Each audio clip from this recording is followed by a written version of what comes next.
Oh. Well, good morning, everyone. Good morning. Good morning. Lovely to see you. Thank you so much for coming today. We welcome you to this webinar. We have people from many different churches, pastors and other church leaders, and we welcome you and all our brothers and sisters in Christ who have come today to find out about this topic.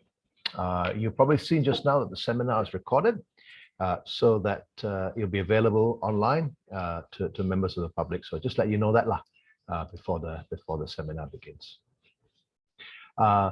Most of our seminars at St. Mary's are about aspects of the Bible or theology or about Christian living or some aspect of gospel ministry. That is, they're all about the vine, helping people directly or indirectly to grow in Christ as His word is spoken in love.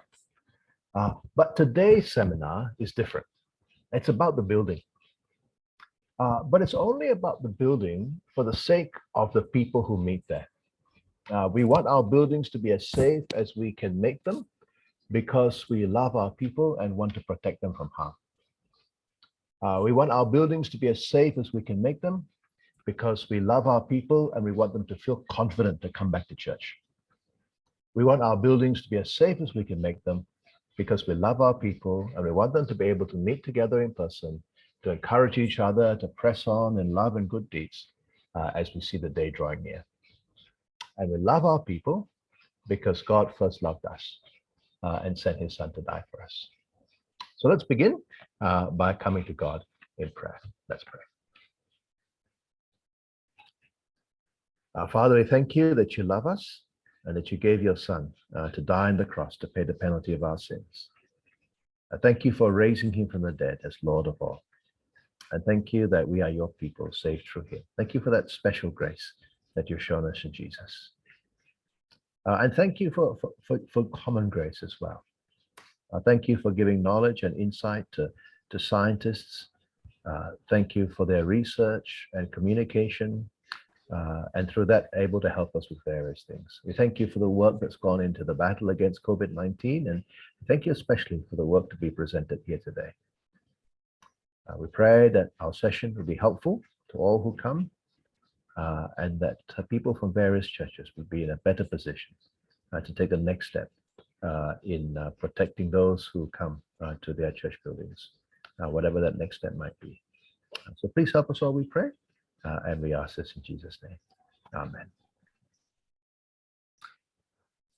Just want to briefly introduce you to our team members who are organizing this seminar. We've got Yvonne, we've got Jennifer, and we've got Dick.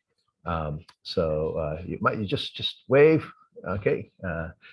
Yvonne, Jennifer, and Dick. Okay, so that's the team that's organizing the seminar. All right, and they are part of the team at St. Mary's that's been working on the indoor air quality and ventilation. And that the larger team is called our building board. And in a few moments, Yvonne is going to introduce one of our guest speakers, and then later on she'll introduce the second one, and then the third speaker will be Dick, who is one of those building board members, and he'll give a short case study. All right, and then we'll have a question and answer session with our speakers in about 20 minutes or so before we close. All right, so without any further ado, let me hand over to Yvonne to introduce our first guest speaker. Thanks, Andrew. Very good morning to everyone. Thank you for joining us today. Our first speaker today is Dr. Engineer Bernard Saw. He's an associate professor at the University of Tunku Abdul Rahman, also known as UTAR. Let me just add him to the pin here. So this is Dr. Bernard Saw. Yep. So he's actually with the Department of Mechanical and Material Engineering at UTAR. And recently he was ranked as one of 6 researchers at UTAR who are among the world's top 2% of scientists. And this is a ranking done by Stanford University. So we are very privileged to have him join us today.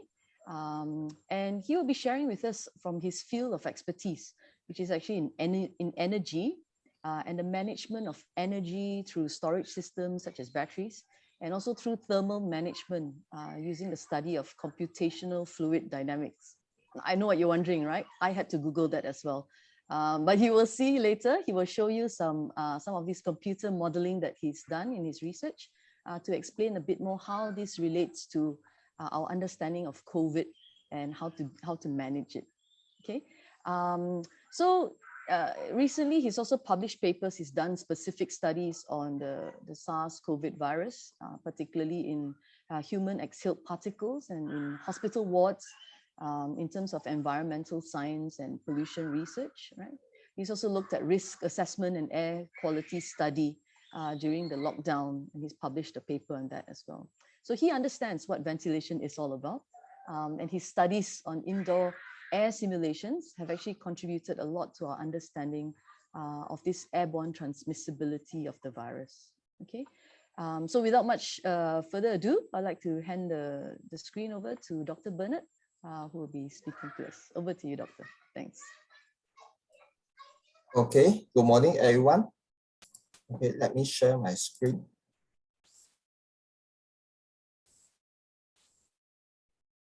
So you all can see my screen, right? Hello, yeah, good morning, everyone. So today we'll talk about this indoor air quality, or known as IAQ, and ventilation. Okay, this will be my outline for the talk. First, we'll talk about this IAQ, then the cause and symptom of a low IAQ. Then we go on this ICOP 2010, that is by law by DOSH. Then we talk about this transmission route of a SARS-CoV-2, then the direction technique and CO2 as indicator for ventilation level. Then we talk about different type of ventilation, then temperature humidity control, filtration, then this UVC disinfection system, then upper room UVGI system, then the emerging air cleaner technology, and the safe use of this UVC system. So what is this about this IAQ? So indoor air quality. So IAQ, it means that the air quality within or around the building or the structure that is directly related to the health and the comfort of the building occupant, like you and me, when we stay inside the building, the air quality will affect how we feel and our health. Okay, so we need to know that there are certain pollutant acid in the building that we need to control them and reduce the risk of an indoor health concern. Okay, so what are the symptoms of this low IAQ? So we have this still indoor air. That means you don't have any air movement. When you step inside the building, you feel that, why there's no air movement? Then you feel the air, something is wrong there. Okay, or excess humidity, too humid, then you can see the fungus grow, right? The more odor, then the effect will be you feel nauseous or headache. Then you got respiratory issue. Then you feel easy to feel fatigue. Okay, so there are other contaminants inside the building, such as CO, carbon monoxide. Then you have nitrogen. This mostly by the tailpipe, right? Tailpipe of the car. Then sulfur, okay, also a sulfur. Then CO2. Then particulate matter. We know as this PM2.5, PM10.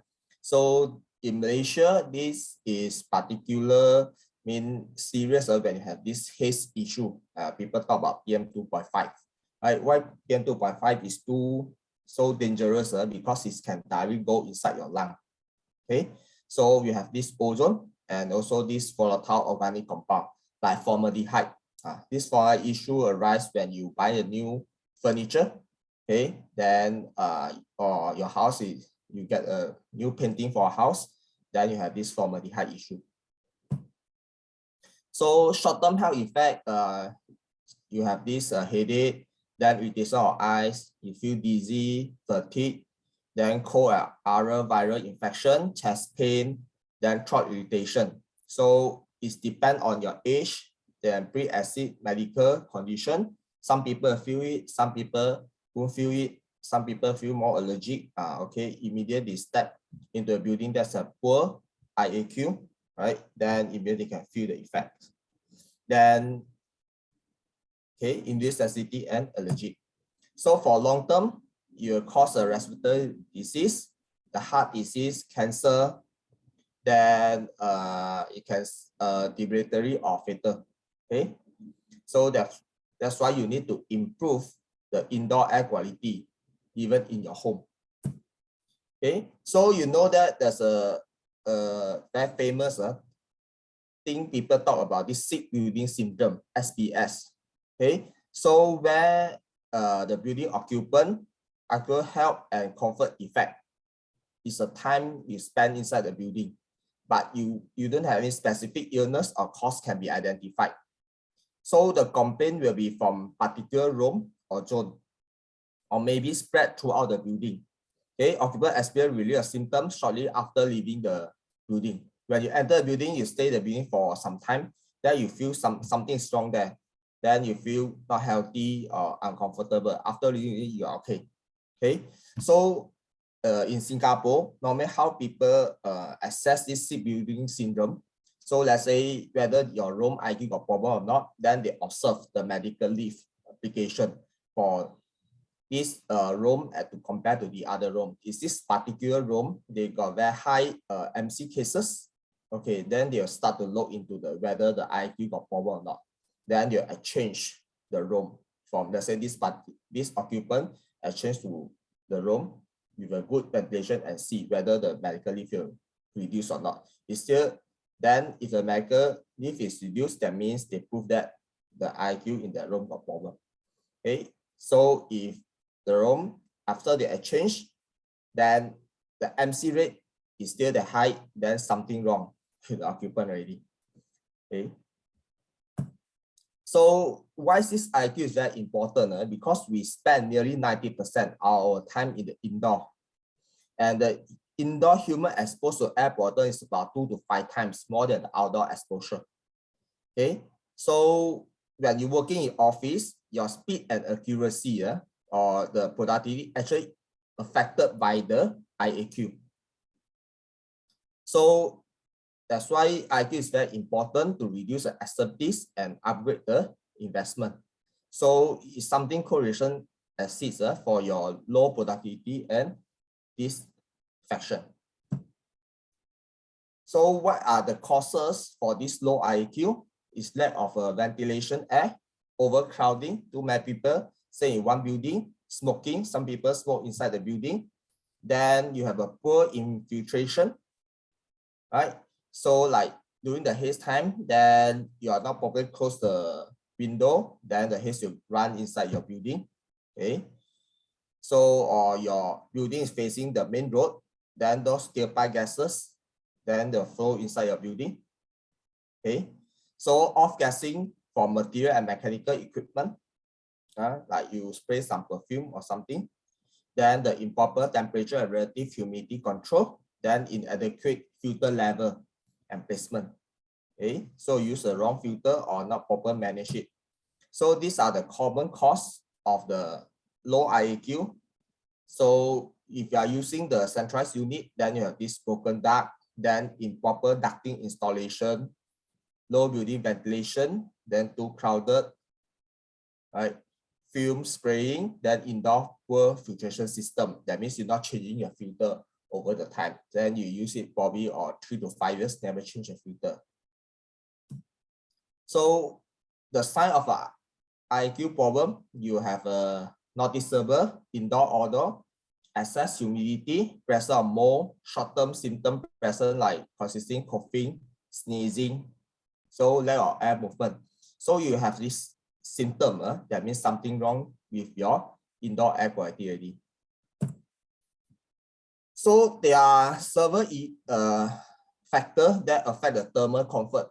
Okay, thermal comfort means that let's say we are staying in the tropical country, so we like to have the indoor air temperature around 24 or 26 degrees C, then you feel it's cool. So if the temperature go beyond that, then you feel it's too hot. That's why we need to have this air conditioning system installed in the building.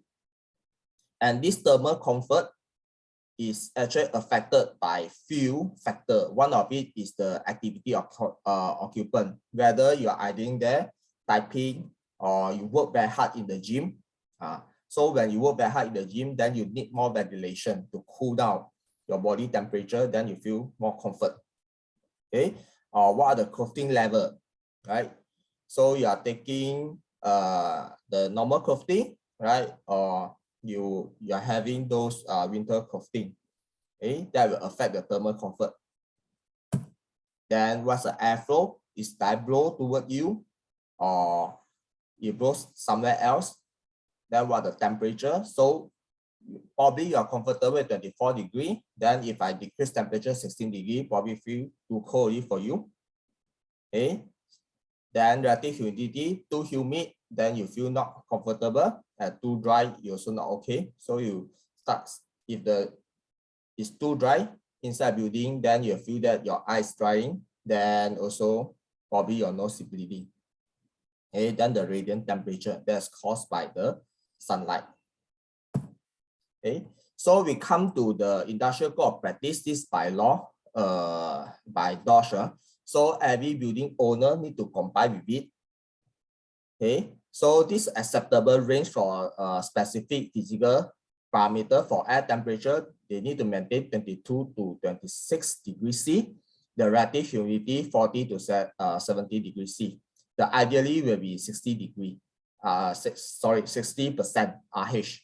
Okay, so air movement 0.15 to 0.5 meter per second, and this air movement is very important, right, to dilute or to carry away the pollutant inside the building.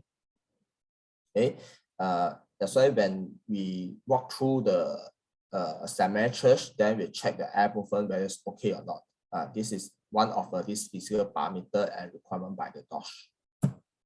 Okay, so in this ICOP, they also list down a few indoor air contaminants such as carbon monoxide. What's the acceptable limit? 10 ppm, formaldehyde 0.1, ozone 0.05 ppm, respiratory particulate 0.15 milligram per meter cube, and TVOC about 3 ppm. Then they also have this biological contaminant count, right? Total bacterial count and total fungus count. And how good is your building ventilation? Actually, they measure or assess it using this carbon dioxide, which is 100 ppm. Okay, sorry, 1000 ppm.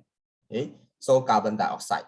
That's why people are saying that, okay, asking to install the CO2 meter, right, to see whether your ventilation condition good or not.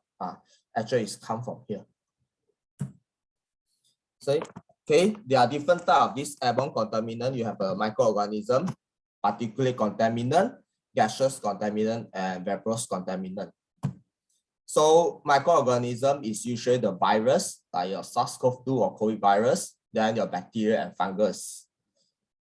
Then example virus, influenza, okay, coronavirus, common cold, mumps, example bacteria, then tuberculosis, or we know as a TB, then pneumonia. Okay, fungus usually result in the mold on the wall, ceiling, or attic. Okay, so for influenza, apart from this coronavirus, the other disease that probably spread throughout the indoor will be influenza. Okay, so this is symptoms like fever, running or stuffy nose, coughing, sore throat. Right, incubation period is 1 to 4 days. Duration illness is usually 3 to 7 days. Right, so complicated are present. People with pre-existing conditions, senior citizen. Annual cases is around 3 to 5 million cases. Within 500,000 deaths worldwide. Okay, so treatment, annual flu shot, then antiviral drug, paracetamol, painkiller, right, to reduce the symptom.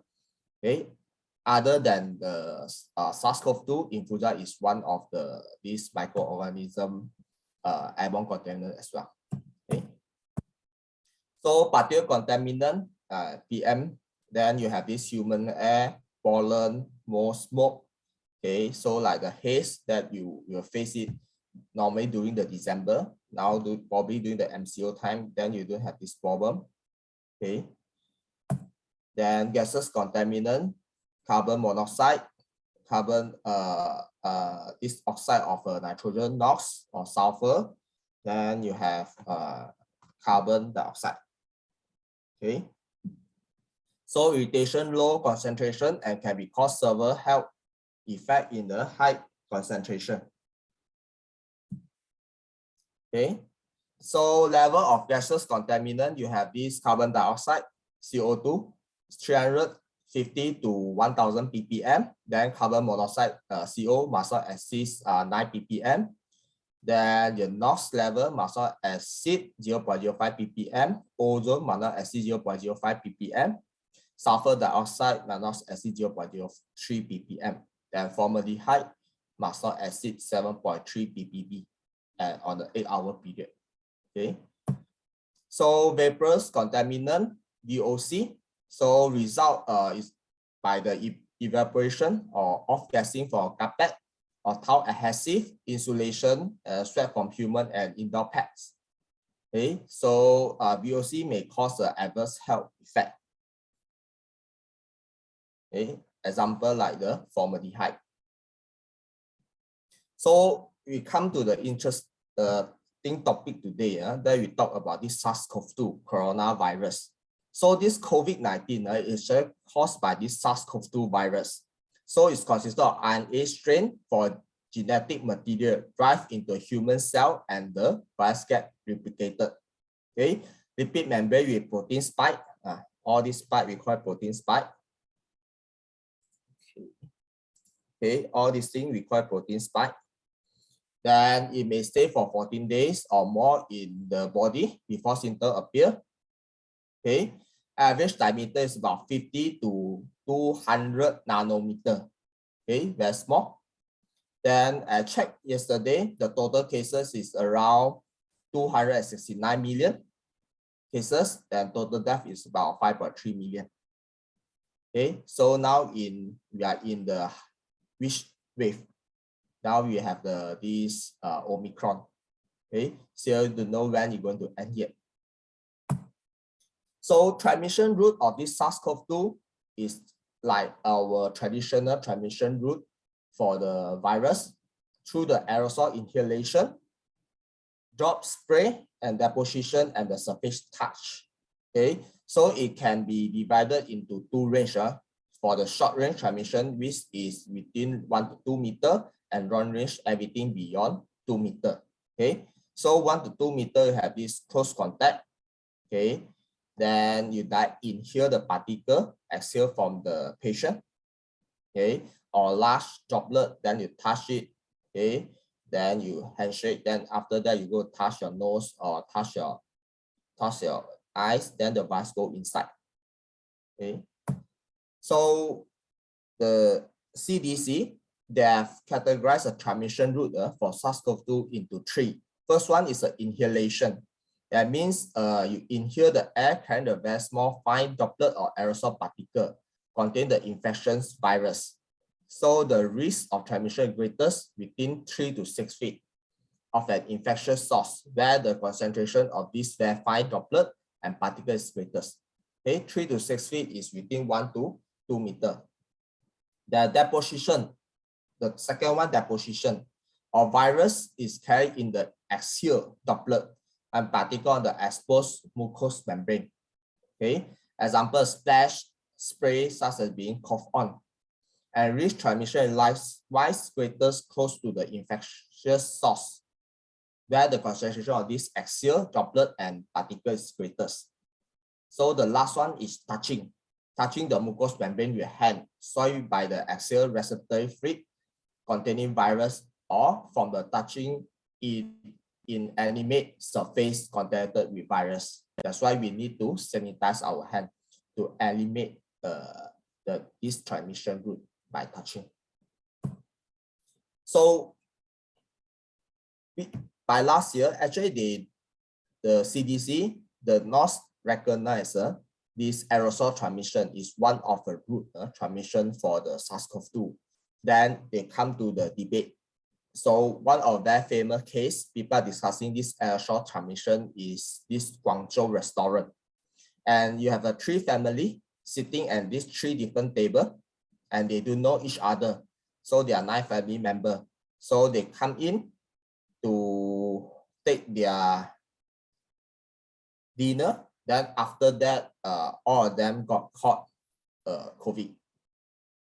Okay, so in that patient is this purple color guy. Then after the affected that these 3 tables, and these 3 tables actually they sit below one air conditioning.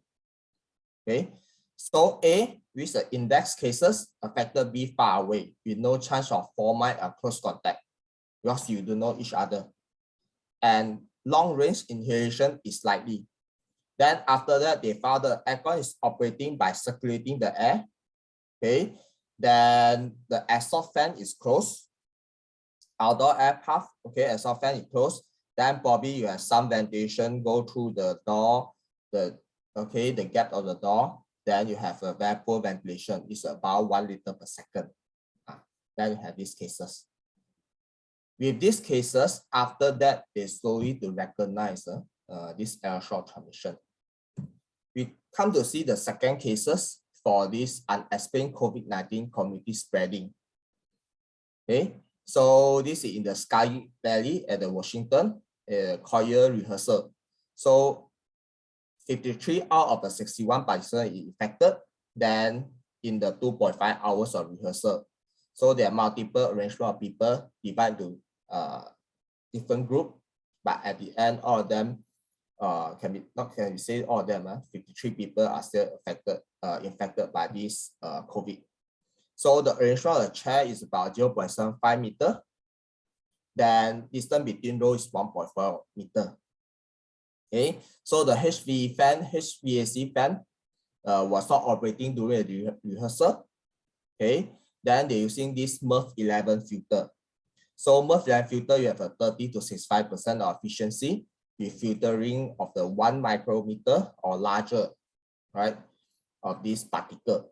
So it's by asymptotic transmission cases. Because at that time, Seattle, they know that there's a transmission of the spreading of this COVID virus in the Seattle, but in Sky Valley, they don't have any cases, and the lockdown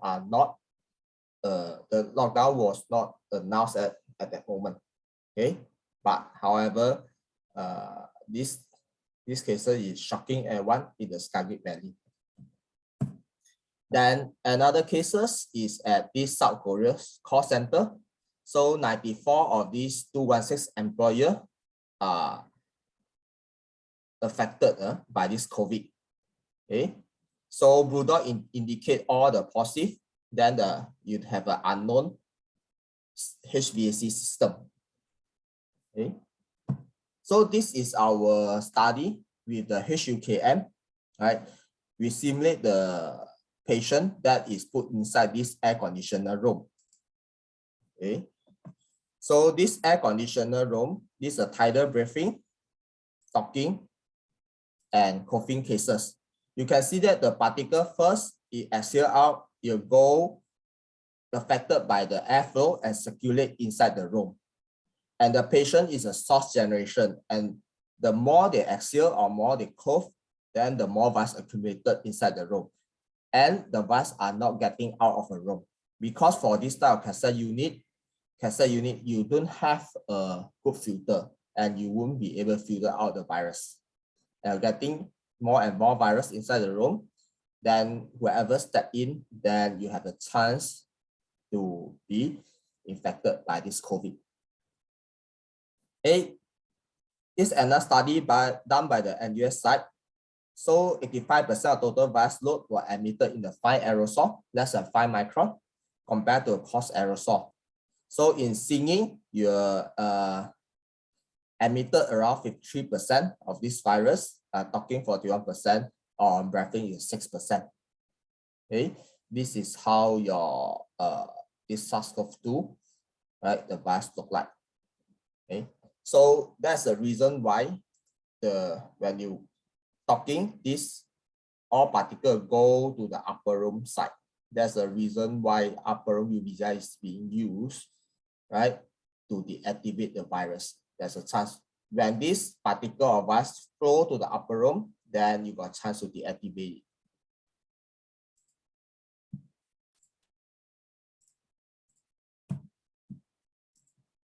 Okay, so we see this super spreading event. So most of them, you can see that for this super spreading event, most of them occur in indoor, either in Italy, Malaysia, India, US. Most of them occur indoor. Seldom we heard that and this super spreading occur in outdoor. Okay, this is why you come to 10 liter per second per person. That I'll explain later. Okay, this super spreading event tracking, that you can see that all of this, like in prison, we have a poor ventilation. Nursing home, rehabilitation, meat processing, medical hospital, religion, sport, ship, market, food processing, worker housing, army base. Okay, so these are super spreading event tracking. Okay, so there are 4 basic observations that we learn from this SARS-CoV-2. Okay, observation 1, close contact transmission appear to dominant. Okay, second one, most infection occur in indoor. Observation 3, outdoor transmission is less common. Observation 4, transmission at long distance only reported in some super spreading event. Okay, so with this observation, then we come to some consequent hypothesis, right? So questions, dominant, inhalation, inject. Okay, mostly infection indoor means what? You have the poor ventilation. Outdoor infection is less. Why outdoor is less? Because you have a good ventilation. Okay, long range occur occasionally because you have insufficient ventilation. Poor ventilation, good ventilation, and insufficient ventilation. These 3 are the important keywords. Okay, how to avoid that? Masking. You ask everyone to wear the mask, so you can block off this aspire jet and do the filtration. So high infection rate, you have heavy activity, like you exercise the gym, singing, or you do a heavy activity, means that you need more ventilation, so that your ventilation condition is same like outdoor. Then you can reduce the risk of transmission. Okay, why is low risk at outdoor? Because dilution method. Example, you imagine you got 2 people standing talking to each other. So the distance is about 0.75 meter. Probably for our Asia, the distance is longer a bit. Okay, you don't tend to stand that close to each other to talk. Okay, then with the distance 0.75 meter, the dilution is 12-fold. Then if you keep the distance 1.5 meter, the dilution is 24-fold. Through the calculation, they know that for the outdoor, the normal surface concentration is 0.083. Okay, for 1.5 meter, 0.042. Okay, through all the calculation, they calculate from 1 liter to 10 liter, they found that at 10 liter per second, your ventilation condition is almost same as the outdoor. Means that you can reduce the chance of the virus transmission, come to 0.088.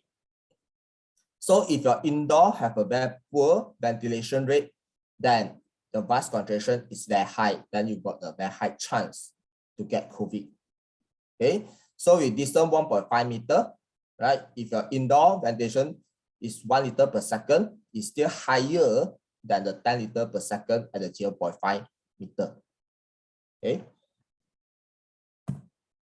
So if you can provide your indoor ventilation rate with 10 liter per second, then the chance for you to caught the COVID is less.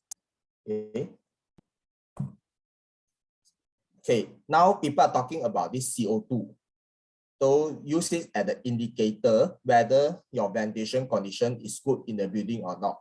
Okay, so when it come out, CO2 is when we exhale out from our mouth, that you produce the CO2. So CO2 level at 1 meter is 1/10 at the mouth, and 2 meters 1/20. And after that, the exhale jet eventually diluted by the room flow, 0.2 meter per second. Immediate out of mouth, your CO2 level is about 50,000 ppm. that it get diluted by the distance. Okay. So you assume that, let's say in the church, you have a low activity work. So respiratory flow rate is about 0.14 liter per second. Then the CO2 release rate is about 0.0056 liter per second. Okay. So if you have a ventilation rate of 10 liter per second, then you dilute your CO2 concentration by 100 times to 0.005 or to the 500 ppm. Okay, remember that in the ICOP we talked about the CO2 acceptable limit is 1000 ppm. Then if your outdoor CO2 level, or you call your background CO2 level 400 ppm, you add it up, you got 900 ppm, which is within the acceptable limit. Okay, so if you're doing the hard work on normal work, then you need more ventilation rate so that you can get the CO2 level in less than 1000 ppm. Okay, if you intend to buy the CO2 meter, you need to get a non-dispersive infrared or NDIR CO2 sensor to monitor ventilation rate, not other type. Only this type is more accurate. So normally this type, this CO2 sensor will cost you more than 250. Okay, so example, this Melcher, this type is around 350. You can get from Shopee or Aranet. This is the most expensive one, I think around 2000 something. Okay, so it's good for you. Let's say you some people telling me that I don't know how to calculate this 10 liter per second. Then you can put one CO2 meter to measure your ventilation level inside your building. So important ventilation to the airborne transmission. So insufficient ventilation will lead to the probably non-airborne transmission, SARS-CoV-2 to a long-range airborne transmission. And recirculation flow, this is the most dangerous one, where you have a minimum inflow of the fresh air or stratified air layer, minimum dilution. That means you always recirculated the indoor air inside a building. That will enhance the airborne transmission. So minimum ventilation is 10 liter per second, or we can say that we dilute it 100 times of the whatever particle come out from a mouth, you dilute 100 times. Or we breathe in only 0.001 or 1% of this particle, then probably you are okay. So it depends how much we dilute our SLN in our room. Okay, so type of a ventilation in building normally can categorize into three different types: infiltration, natural ventilation, and mechanical ventilation. So infiltration, outdoor air flow into the house through the opening joint, crack in the wall, floor, ceiling, around window. Okay, and the pressure different between indoor and outdoor caused by wind, and indoor and outdoor temperature different. Okay, so this when you got this opening, okay, door opening, window opening, as it's very small, right? This air coming into your building is very small. It's around 0.2 ACH, okay, around that. Then you have mechanical ventilation. You can divide into two categories: constant volume system. You provide constant airflow with the ability of varying temperature. Then our variable air volume system, VAV system. You supply constant temperature, humidity to the occupant in the building. And normally you found in the office building or in the shopping complex. Okay, this is a mechanical ventilation system, like in the central air quality system.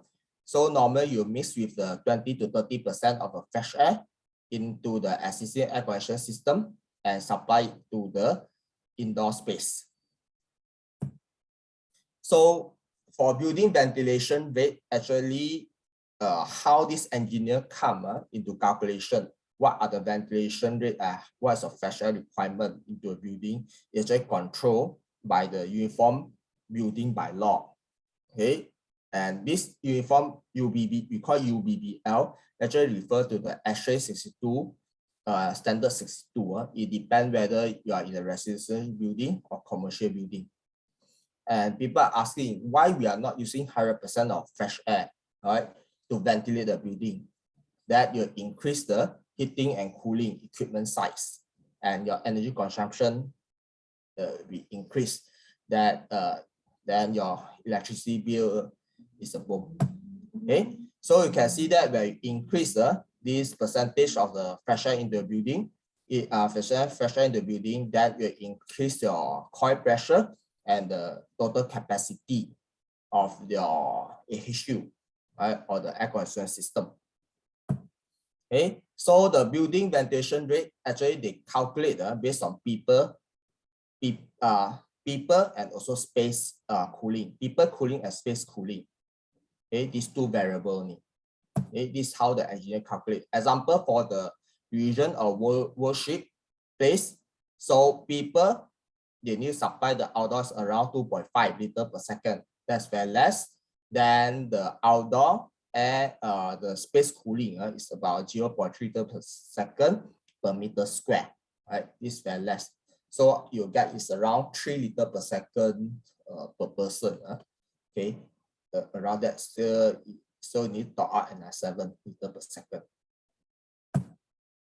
So example for this multi-use assembly. So from the 62.1, the density table, so 100 meters square, you fill in 100 people. Then let's say your existing building, the area is around 182 meters square. Then means that you can fill 182 people. Then architectural life safety plan is around 260 people. Then the floor plan you have is around 208 chair. Okay, so you go to this X-ray 62.1. Okay, the standard, then you can find out what is the ventilation rate required for people and also for space. Okay, then do a calculation. Then you get around, you need to supply around 845 liters per second of this outdoor air. So you divide by 208 people, then in average, you got 4 liters per second per person. Okay, that is far below the requirement of the DOSH, or UBBL, or the new requirement for ventilation. So what people doing, so means that they need to cut off the number of occupants in the building. Okay, so let's say you cut half of it, then you get around 8 liters per second. Then you need to find a way to top up additional 2 liters per second to make up 10 liters per second. If you cannot do that, then you have to cut further to meet the 10 liter per second per person, that requirement. Okay, so in the hospital setting, you talk about this ACH, air change rate. So air change rate corresponds to how many times the fresh air you supply in the building to replace it. So example that we tested in the St. Mary is around 4 to 5. That will take about 1 hour, right, to fully clean off the pollutant inside the building. Okay. Then filtration. So filter is one of the effective media to block, to reduce this indoor pollutant, right? So how we characterize a filter is actually by the minimum efficiency reporting value, MERV value. So MERV 5 or MERV 6, you can remove only coarse particle. Then you go up MERV 13 to 16, then you can remove the fine particle. Okay? And the coarse particle at high efficiency. Okay, so this is MERV 13. That is recommended by DOSH. So you are using central aircon unit, then you need to have it at least MERV 13. Okay, why this MERV 13? Okay, that I'll explain later. Okay, so at higher MERV rating, more particle can remove. Some people tell that when you install this filter, you can remove 100%. There are no such thing. So filter, they got certain efficiency. So the small particle size 0.1, 0.3 micrometer, they still penetrate through the filter. That is the efficiency of this filter. So some people tell, okay, you buy Hepa filter, you filter off everything. There are no such thing. Okay, so particle will not remove 100%. Okay, typical filter application. This is inside your AHU, your AHU system, your pre-filter, then your final filter and return air. Okay, so when you have this filter installation, you get people to change your filter. You make sure that you don't have any bypass. Example, a big hole at the filter rack, then you reduce your effectiveness of the filter. So let's say 1 air gap, MERS 16 is still okay, right? MERS 6 is still okay, 11 okay. So if you get more than 10 mm, need to be careful. You will reduce your effectiveness tremendously. Okay, maintenance, you choose the appropriate filter, proper HVAC maintenance, humidification and dehumidification. Okay, check whether the instruction filter is okay or not. Okay, so Hepa may not be the most suitable due to increase of the cost, right? So increased energy cost because you need a larger fan. This is a Hepa detail.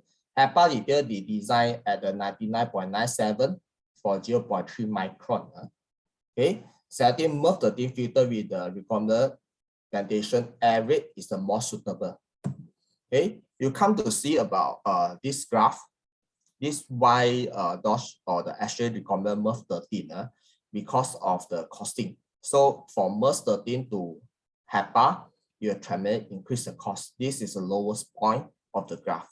So they will suggest 13 or even MERV 13 of a filter. Okay. So if you intend to get the portable Hepa air cleaner for your church or for your building, then you need to ensure that you get the real Hepa filter with its rating H13 to H14. Your reward efficient 99.97% of higher for mass media particle 0.3 micron. You do remember that for this portable Hepa air cleaner does not bring in outdoor air for dilution, only for filtration. So selection of portable Hepa depends on size of the room, existing ventilation rate in the room. So if this CADR, or we call it clean air delivery rate, should cover the gap between the minimum requirement and the measured ventilation rate. Example, in your building, you have around 5 liters per second, then you buy another portable Hepa filter or the few Hepa filter to top up to make up 10 liters per second per person. So be aware of the false marketing like Hepa light filter look like Hepa, but it's not Hepa. The Hepa style, 99% Hepa, Hepa silent, Hepa ultra, ionic Hepa, Hepa fast, Hepa efficiency, Hepa function, Hepa action, plasma Hepa, super Hepa, Hepa. This all of them is the marketing wording, but it's not the true Hepa filter. So if you intend to get that, you get the portable Hepa filter. You can get this portable type, or you can hang on the door, on the wall to do a filtration, or hang on the ceiling, right? For this portable Hepa air cleaner. So after that, let's say you intend to bring the fresh air into the building, you can have this pre-cool fresh air system like what Samuel having now. Okay, you have the Spahu, right, to bring the fresh air into the building. Okay, or you can have this dedicated, they call it fresh air system. Okay, small fresh air system that they can do the dehumidification and supply fresh air into the building. Okay, this is a small one that can have multiple units. Probably for the shop lot, we can this type of dedicated outdoor air system, right, to bring in fresh air to dilute pollutant inside the building. Okay, so this type of system is particularly suitable when you have this ceiling cassette building. Two of them will complement each other. Okay, then air distribution, pressurization. Air distribution plays a huge role in allowing pathogens spreading around the occupant space. Then personal ventilation. So if you try to rearrange let's say you're sitting, make sure that the fresh air supply above the head of the occupant. Okay, then you stay far away from the Assoc system, okay, or the Assoc ducting, right? So normally building, we design a slightly positive pressure to minimize infiltration and better control space temperature. Okay, avoid pathogen spread from one room to next. Okay, so we have two different two different type of pressurization. So most of building, commercial building, we design is a positive pressurization. In hospital, we have this negative pressurization, or we call negative pressure one. The difference is the Assoc ventilation rate. Once lower pressurization, positive pressure is lower, then negative pressurization is higher. Temperature humidity control. So you need to control your air temperature humidity. That will one of parameter that affect the infection risk. So the study show that 40 to 60% RH is the ideal condition, right? As let's say in Malaysia. Okay, if you are low RH, you faster droplet evaporation, less deposition. Then lower RH, dryness of mucus by dry air, increased susceptibility. Low RH, longer survival, high infectivity of microorganisms. Okay. So possible concern of humidification. Okay. Then you actually affect the comfort in the building. Okay. This is the optimum zone for the humidity control. Okay. So if you less than that, then the bacteria will grow, or more than the bacteria will grow. Okay. So come to germicidal UV application. We know that UV is one of the effective tools to deactivate the virus. Okay. So UVC is a wavelength between 100 to 280 nanometer. So the most effective will be 265 nanometer. Okay. So if you want to get this UV light, then you need to get one without ozone, without producing any ozone. So now we have this LED type. Okay, LED type or UV. Still, some of performance is still not up to the standard yet. Okay, but technology improving. We can see better LED UVC light, right, in future. So there are 4 different types of this UV system that we use in the market that have the induct air disinfection, induct surface disinfection, upper room air disinfection, and this portable room decontamination. Okay. So in Samer, we're having is the upper room UVGS system. Okay, something like this ceiling unit. So for Samer is the wall mounting unit. Okay, this unit actually installed at the X-ray, okay, X-ray office. So if you intend to get this unit, you need to ensure that the germicidal zone, right, is more than 10 microwatt per cm square. Okay. Then you have this natural convection. So you going up, then you disinfect, then bring down again. Okay, this is how the upper UVGI work. Okay, so in control environment, up to the 6 ACH, the UVS system will increase effective air cleaner to more than 12 ACH. So if you have more than 6 ACH in your building, then the UVS system with the efficiency will decrease because you don't have enough time, right, to do the disinfection. Okay, so the minimum room height should be 2.5 meter and UVGS fixtures will be installed minimum height of 2.1 meter. So wall mounted lamp will have a small germicidal area than the ceiling mounted one. Okay, so can degrade organic material. So you have to be careful when you have this UVS system. So such as electric insulation, elastomer, sealant, filler that will degrade if you expose too much of this UV. Then when you do installation, you have to determine whether wall, ceiling, furniture, or lamp surface material have any potential reflection or not. Okay, you don't want to reflect it to the lower room. Okay, these are 2 different types of the upper room UVGS system, your wall mounted and the ceiling type. Okay, so minimum ceiling height is 2.4 meter, fixture height is about 2.1. Okay, the higher ceiling, the better, right, for this upper UVS system because you have ample space to do the disinfection. Okay, so if you want to do the cleaning at least a month, you with a dam with a 70% alcohol, do not use the water or soap for any detergent for the cleaning purpose.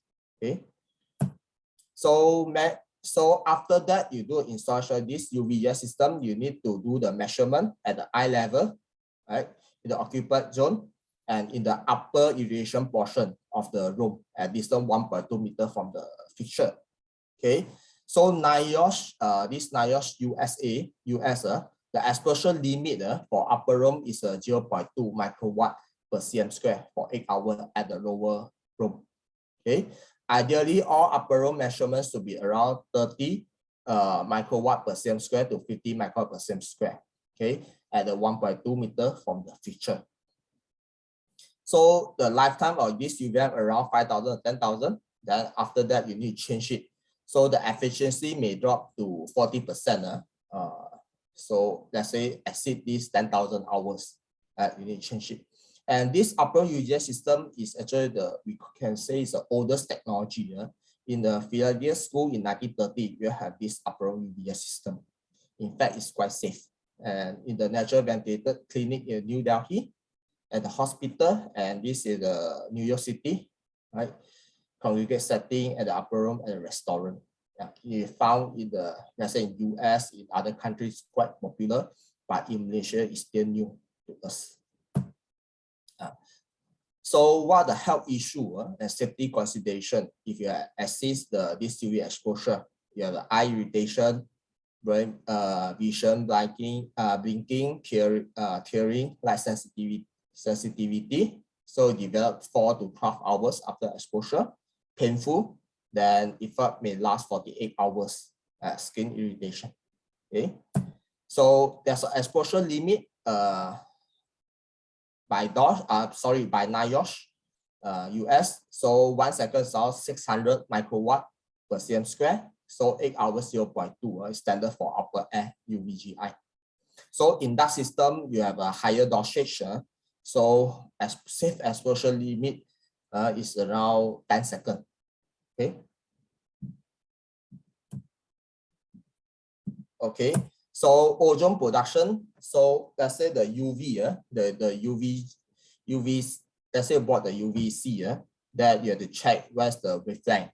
So below 240, you can produce the ozone. At 185, then you can generate small amount of this ozone.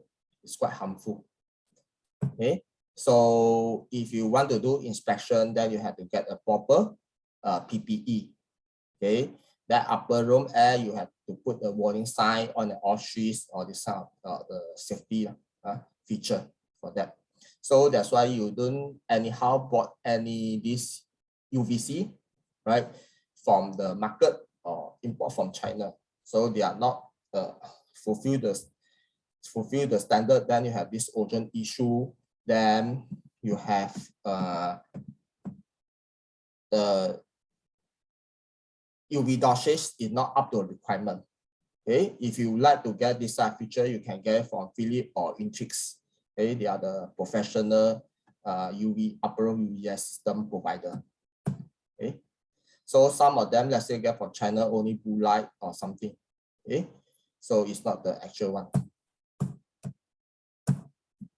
Okay, so it's quite safe actually for this UVC, even in China, in Hong Kong. So in the Lingnan University, they have this rapid disinfection for the subdivided unit, this type of the disinfection. So lastly, you talk about this emerging air cleaner technology. So nowadays you can see a lot of this air cleaner technology come into the market. You have reactive oxygen type, PCO, ionization, dry hydrogen peroxide. The key question is, what's the evidence of this effectiveness? Whether it's safe or not. If you expose it, safe or not, whether it generate any byproduct. So any concrete scientific evidence or not. So is this system better than increase the filtration or supply more fresh air into the building? Okay, so take a look in 2002. In last year, FDA, they come out one policy for this air cleaner. So whatever they want to claim that they are actually the solution for SARS-CoV-2. They have to demonstrate 4-log reduction, which 99.99%, right, for capture or destruction of clean particulate. So you have to put in the air cleaner whether you intend to use for bacteria, or if you want to use for SARS-CoV-2, then you have to put the effectiveness for that. So if your device jetting ozone, then your maximum acceptable limit should be less than 50 ppb. Okay. So one of these popular this emerging air cleaner in the market, they call it PCO, right?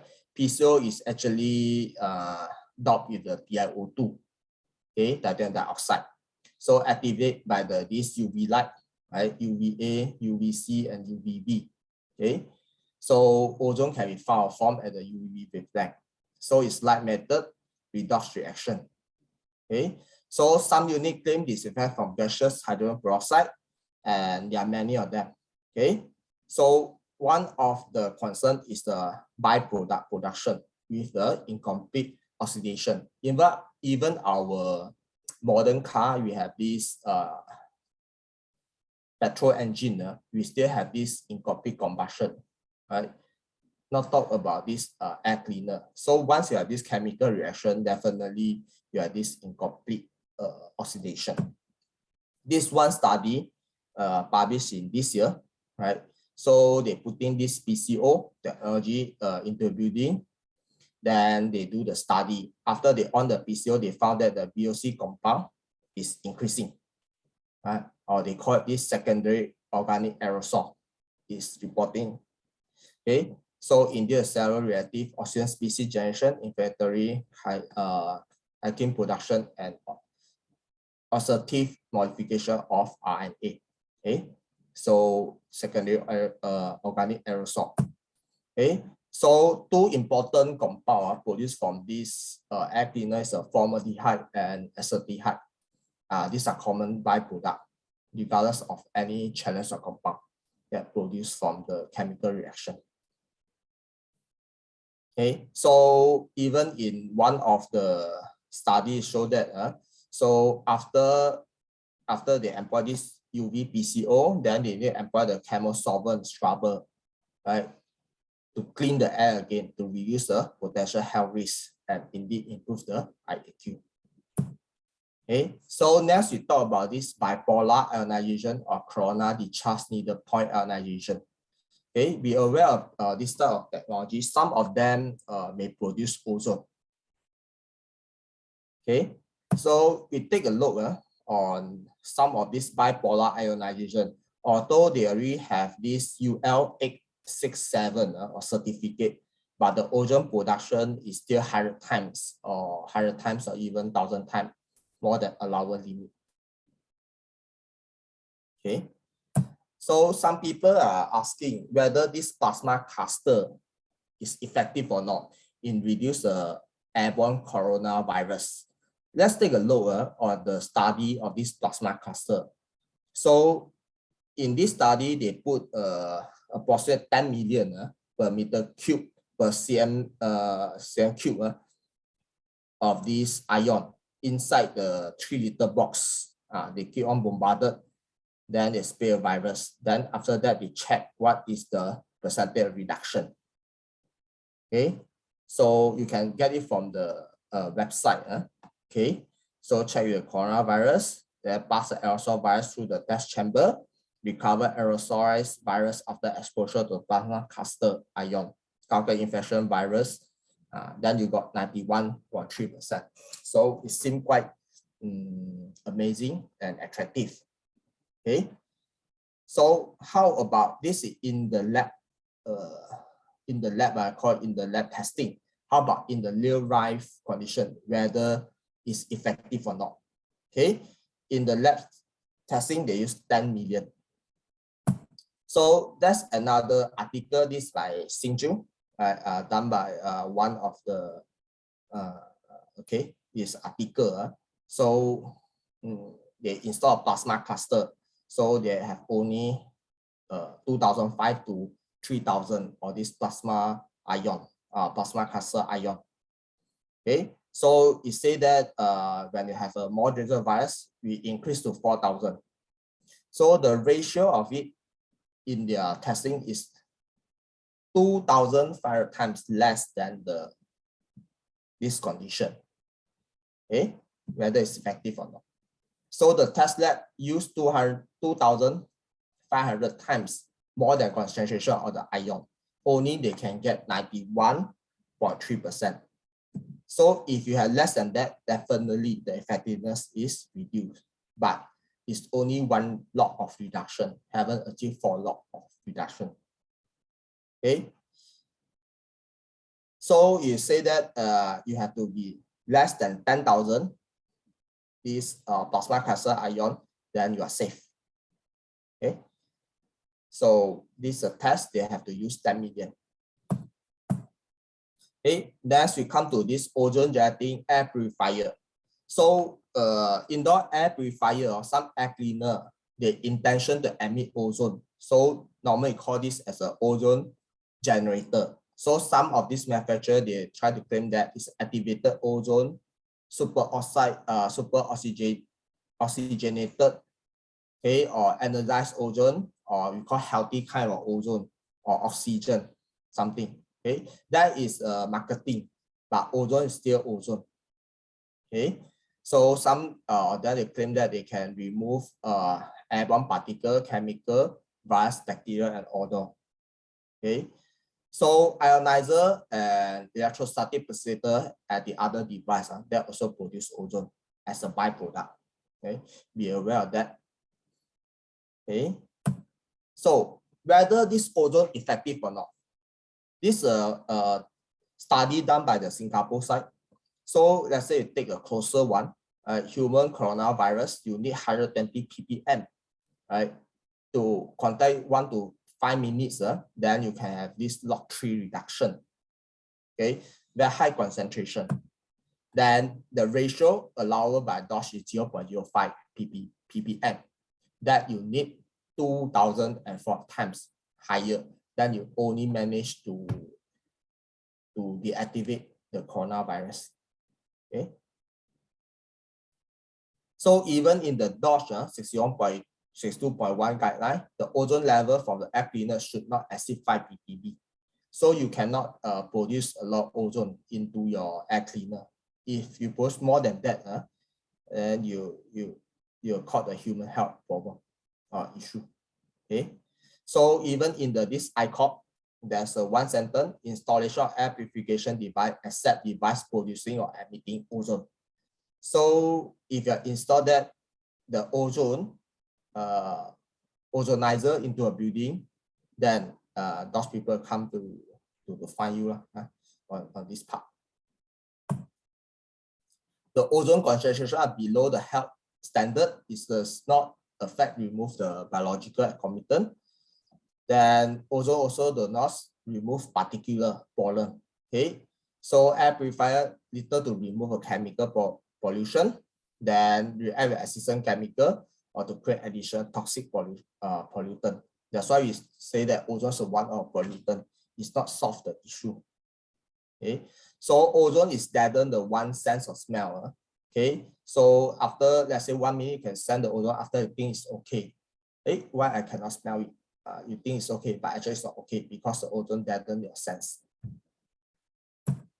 Okay, so exposure to ozone irritate and inflame the respiratory system, then coughing, chest tightening, short of breath, and impaired breathing.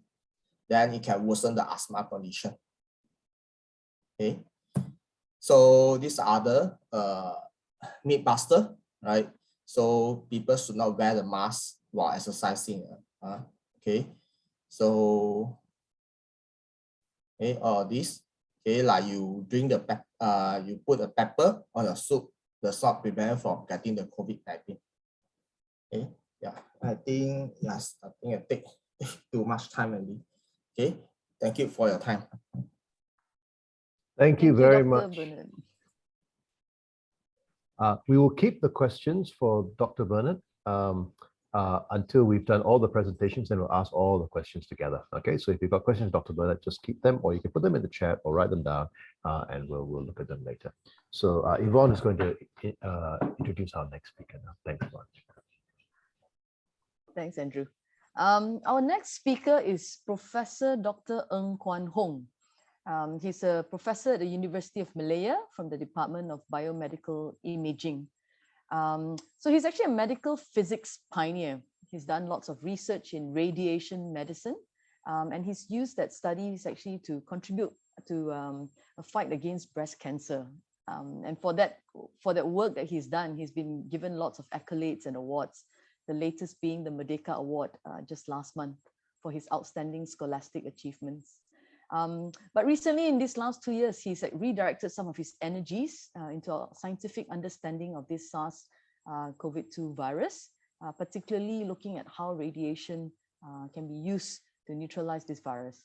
So he leads a multidisciplinary and a multinational team of scientists to look at to create an online resource for new and emerging research and publications on this virus, to identify research trends and gaps in knowledge.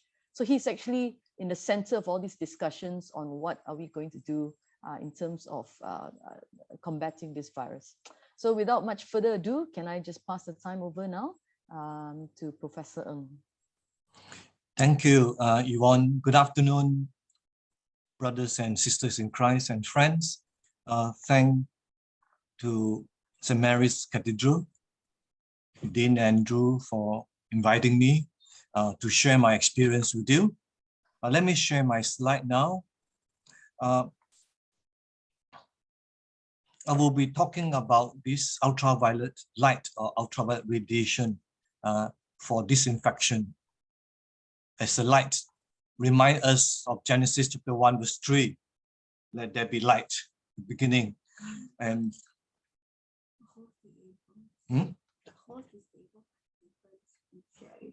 oh, I can't share screen now. Can you allow me to share screen? Okay. Okay. Right, so ultraviolet is a form of light or radiation. And first one, I'd like to declare there's no conflict of interest. As mentioned, the ultraviolet is a form of radiation, and we are all exposed to natural and artificial radiation. And Genesis goes on further to say about God created the two large luminaries, the sun and the moon, and other stars that give out light. These are the natural source of radiation. And we are going to talk about UVC, a form of artificial source of radiation. So radiation is a form of energy on the move. So beside light, we have our radio wave for our communication on the phone, X-ray, and others as well. So look at the natural source. The sun, we give out visible light. You can see infrared, and then ultraviolet. You have A, B, C, and then you have far UV and others. Now there is this ozone surrounding us to block the UVC. However, there's some holes in the ozone, so some amount of UVC managed to penetrate. And look at the spectrum, so-called. The sun will receive, you have the visible light we can see. You have also on the left, right, that is the ultraviolet you're interested in. And on the right, you have the near infrared. There's a heat we feel, there's energy is less. Far infrared, microwave, and TV wave, and so on for broadcasting. So we are so-called immersed in all forms of radiation. And after the ultraviolet will be the X-ray. These are so-called the ionizing radiation. So we are interested, right, in what we can use UVC for and what's effects on human. So this is the ultraviolet as a part of the spectrum. Spectrum means a wide variety of wavelength, or we regarded as energy. So the wavelength, like in particular UVC, is between 280 nanometer to 180 nanometer. And there's one emerging one is called the far UVC, which is interestingly 222 nanometer. So this is the different bands or different ranges. Just like we listen to radio like 89.9 right? megahertz radio frequency, the radio station. So now we often hear talk about nanometer. We need to understand what it is. Right? It's interesting about this nanometer. You look at, I'm not sure you can see a whole, this is 3D printed a model of the SARS-CoV-2 virus. The diameter is about 100 nanometer, and inside there will be the RNA, inside the membrane and the protein spike. So the 254 nanometer in the ultraviolet C, the wavelength is about the same so-called order of magnitude, right? 100 nanometer about and 200 nanometer. Okay? So that explains why we have the optimum absorption of this UVC by the RNA or DNA as well. So now to imagine how big, look at a strand of a hair, right? The width is about 100,000 nanometer, okay? Or 100 micron. Of course, we can't really visualize how small is this, right? So we can have 1,000, imagine 1,000 of those SARS-CoV-2 virus lined up. It is the width of a strand of a hair. So you can imagine how small, right? So hope you appreciate what is a nanometer. So the ultraviolet was discovered more than 100 years ago, right? We know the prism experiment in school, you see the visible light, right? And then beyond ultra, right? Beyond that, you have the ultraviolet after the violet. It's invisible to our naked eyes. And then on the other hand, the red, you have the infrared, again invisible, but you can feel the heat from infrared. We can detect it, right? The ultraviolet as well. So how does it affect us? They have various studies like this UV to treat cancers, also prevention of measles and tuberculosis as well. Lots of uses in medical. And for example, one interesting thing about it was very effective in controlling tuberculosis in the wards and so on. Since the antibiotics came in, developed, it's so effective, they saw forgotten about UVC. And then until now, the COVID-19 pandemic, and so we revived the technology. There's a lot of hot air about that interest, right? But technology has been there for a long time, right? The nature of ultraviolet light more than 100 years ago, technology 50, 60 years ago. And this one is the one from the US CDC report on the upper room ultraviolet UVGI, so-called. The other, for example, go for dental, right? Bring your kids there, the UV curing, right? It's a UV light to form a coat around the teeth. And also UVB in hospital, we do it for treatment of psoriasis skin condition. These are some applications in medicine.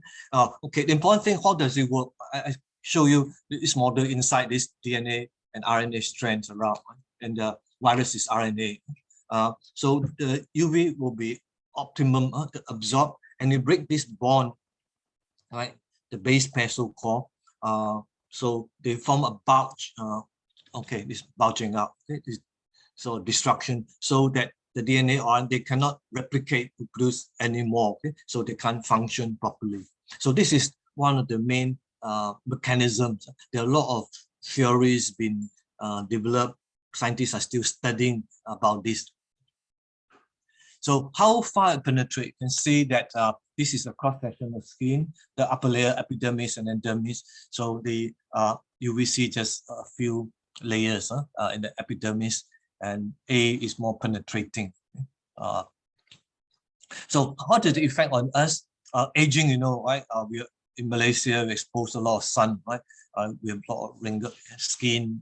We are not protected by umbrellas or long sleeve shirts and so on. We see that it's aging on the skin. Also, long-term like A and B will have this skin cancer and also cataract. We all know well, one of the causes is the posterior capsule cataract is from the exposure to ultraviolet, which is prevalent in part of the world. And now, how effective, we talk about it, disinfect, right? Or the proper word is deactivate or inactivate microbes or pathogens. So the law study, this is a table from the International Ultraviolet Association. It's not only virus, but bacteria, also bacteria, fungus, mold, and of course viruses. I'm doing some work with the microbiology from bacteria, particularly the Salmonella and those food-borne pathogens. It's very effective. And of course, it's been known for all forms of viruses, the common cold viruses, which is also the coronavirus family, SARS, MERS, and so on. So they're all well studied in the lab environment as to the dosage is needed, how effective in terms of the activation. What is the total dosage of power, microwatt per cm squared. So a bit about the technologies, a lot Dr. Bernard has covered, so certain part I will skip through. And you might see it's quite amused in a barber shop or a salon, have this sterilizer, sterilized scissors and combs, all this. I'm not sure you observe that. And then this is the UV lamp there. Okay, this explain about the understanding of aerosol, right? Which actually aerosol means air and solution. Right? That's two words. Right? Like imagine solution, not liquid, but it is air full of various micron particles. So that's interesting about this. So imagine that this is the so-called upper room UVGI. Above us is so a crowd. We can't see that, right? But we can measure, can detect the effective range of it.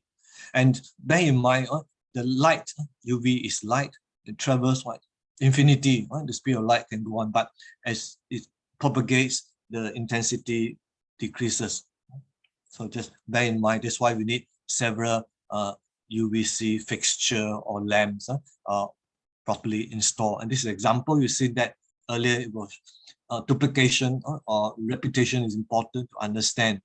So this natural convection, body heat goes up, the current enriches this so-called a cloud of UVC above us, which is about 2.3 meters and above, safe for us.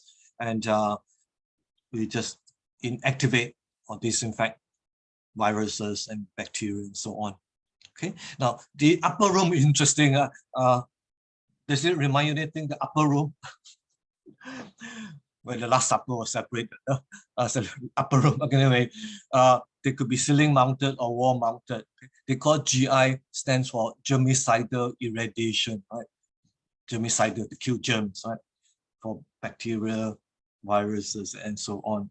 So that different manufacturing, different designs is quite interesting. Right? And some even have a little air to suck in and so on. But many of these, we really don't have the technical detail as to its efficiency, so on. So be careful about those. I seen this installed in restaurants, offices. And then the other one, the UVC lamp, this is direct irradiation exposure. Okay? And this is, now earlier the UV is on in the air and surface, right? This is in also air and surface, but when it is turned on, no one should be in the room, right? So no direct exposure. The one on the right is interesting, which has a motion sensor. So let's say it's on, you go in the room, right? And is in movement, it will shut down, it will turn off. So there is a very useful safety device, motion sensor or detector. And then you have interesting, at the University of Malaya, for our CSR, we develop our own innovation, hopefully to distribute to old folks' homes and other places that we want to educate them about the UVC technology. So this innovation at the University of Malaya. And the new thing, air purifier, right? we know earlier I talked about different air filters, but now they've added a UVC lamp, right, for disinfection. So there are different models. Be careful, right? You need, for example, the air is sucked in from the bottom and go out at the top. If it's too soon, just pass through less than 1 second, it will not be effective.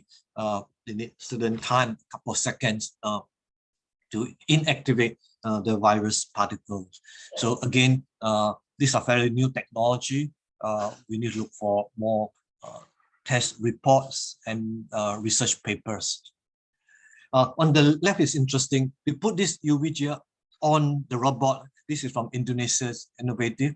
So they go around after office to clean room by room. They go into one office, park there for say 50 minutes, and then leave, move to next one. And the right, this is developed by the Nuclear Agency Malaysia, the UVGI box, to sterilize or disinfect the PPE, the glove, and so on. So there are many uses as well during pandemic innovative. The safety, there's some of safety concern. You might come across when you go to some restaurant, they really put out this UV system you pass through, and that shouldn't be allowed to install, okay? But we don't have such a safety regulation yet in the country. And on, you see certain paint on the nail, and then put in the UV to make it appear much better, or this sort of thing. And now we have this, I have one, actually someone passed to me for testing. It's LED, like a handheld, right? You can clean up the whatever on the table surface or laptop and so on. So these are all new, there's a potential health hazard.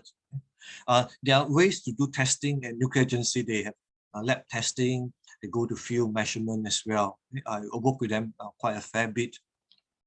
So we test for the irradiance, or we call it the intensity. We can do that. So we need to use it properly, and any devices, right? Knowing a certain hazard involved, this is direct exposed to our hands, our skin, our eyes. And so we must also consider the safety needs of the machine human, because we interact with technology, we work with them. So we need training, we need understanding, and hence this seminar.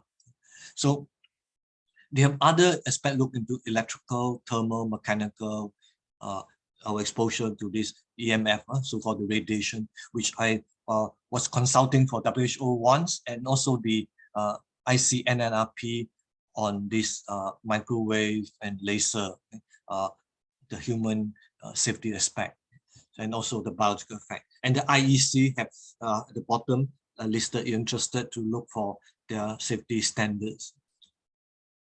So now, as I mentioned earlier, this ozone, right? Dr. Bernard has mentioned, so I will skip that. So this is a flyer from WHO. See the concern about ultraviolet, right? Should not be used to disinfect hands or other. They put the hands in there, just like after you go to the toilet, use like this air jack to dry a hand, but they have the UV. So no, okay, we don't use a UV to disinfect. So avoid direct exposure to UVC, and this is the ISO symbol, the triangular sign, the international standard. Okay, interesting. Number two, we did some safety tests recently. This couple of days ago, right, at St. Mary's Cathedral, the Signify was helping us to install that. So what is, people either sit there standing, right? We basically did not detect any presence of ultraviolet radiation, 0. Remember, there is this NIOSH standard, which is 0.2 microwatt per square centimeter, 8 hours. Meaning, if you sit there for 8 hours, you shouldn't exceed that 0.2 microwatt per square centimeter.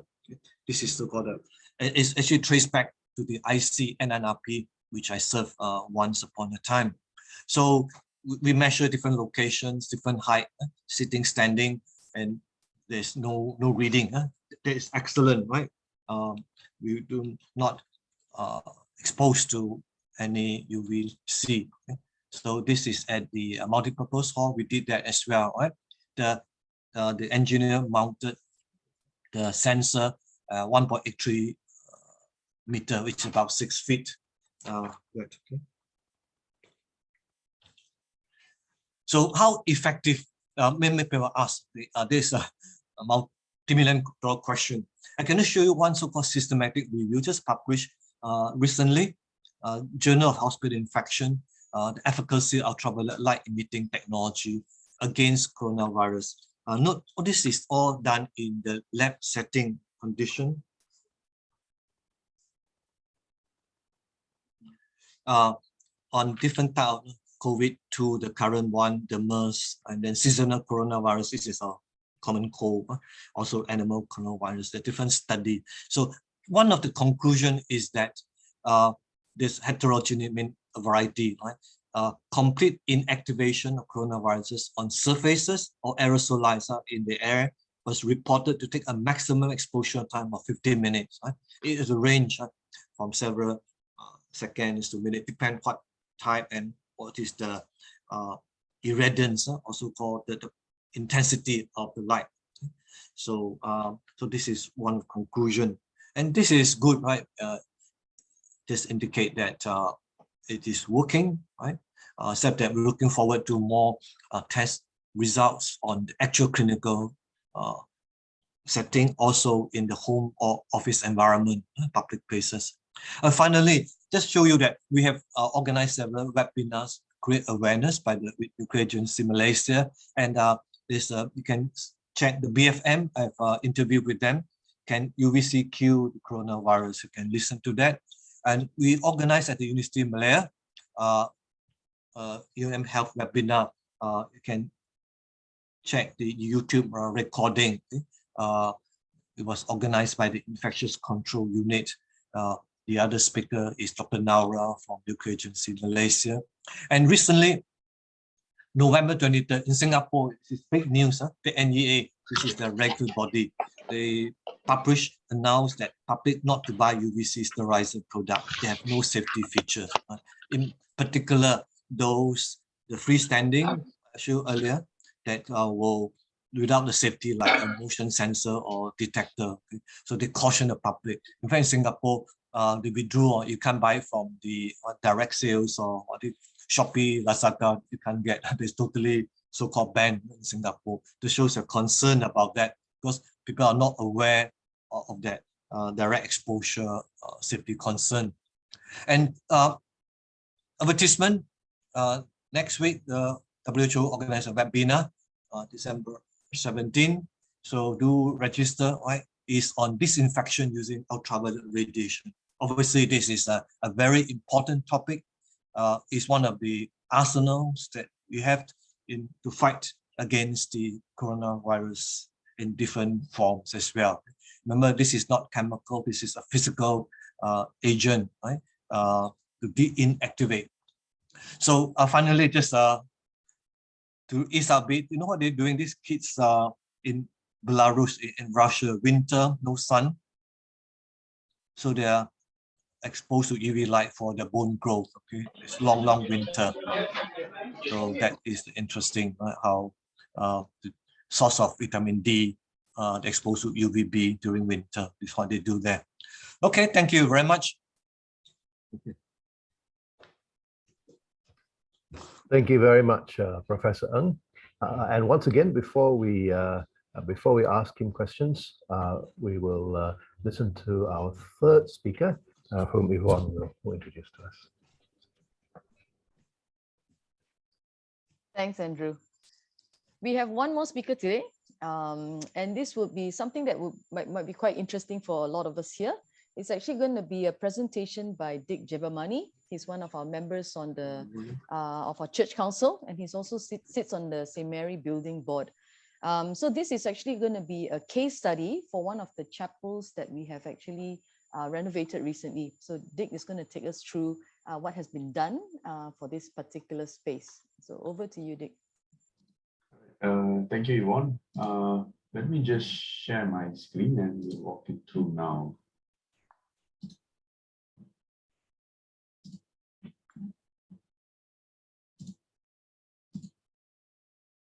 Let me know when y'all can see. Okay. So very good afternoon, everybody. So just to walk through what we did in St. Mary's in terms of the chapel, right? So today we're just going to go through a few things just to give you an overview of how we went about doing it and how does it look like right now. So we're just going to go through the decision-making process that we took in St. Mary's, the overall church layout, so you all understand the spaces that we considered, the fresh air system design itself, the installation of it, then the UVGI piece, the testing, some of the challenges that we went, and then we will close up with a Q&A session for all speakers. All right. So without further ado, so when we went through the key decision-making processes, we had three drivers in our head. So one of it was poor ventilation that we noticed in the several areas of the church. We also were made aware of the DOSH guidelines published in July this year. And we had a strong desire to bring parishioners back for physical church services. So having thought through all of that, we had to go about thinking, how can we go about addressing all of these issues? So we went through this thought process, where we had developed a task force. Then we went through a decision tree to decide spaces. Then we kind of engaged a consultant to develop specifications that we thought was the most relevant to us. We went through the tender process.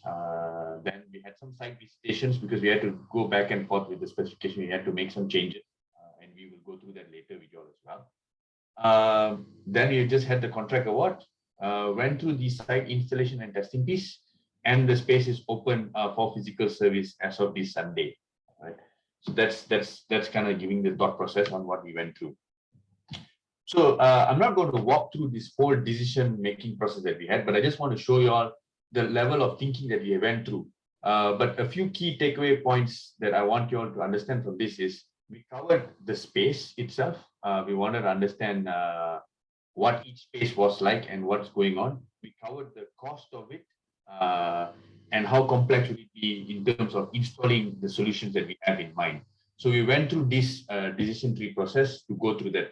So for some churches, you may actually go through this and realize that actually I don't need the system. I could do with natural ventilation. And some churches may realize, oh, it's not possible. And this is what we need to do in order to meet up. So this is just to give you all an overview of how we went about thinking. All right.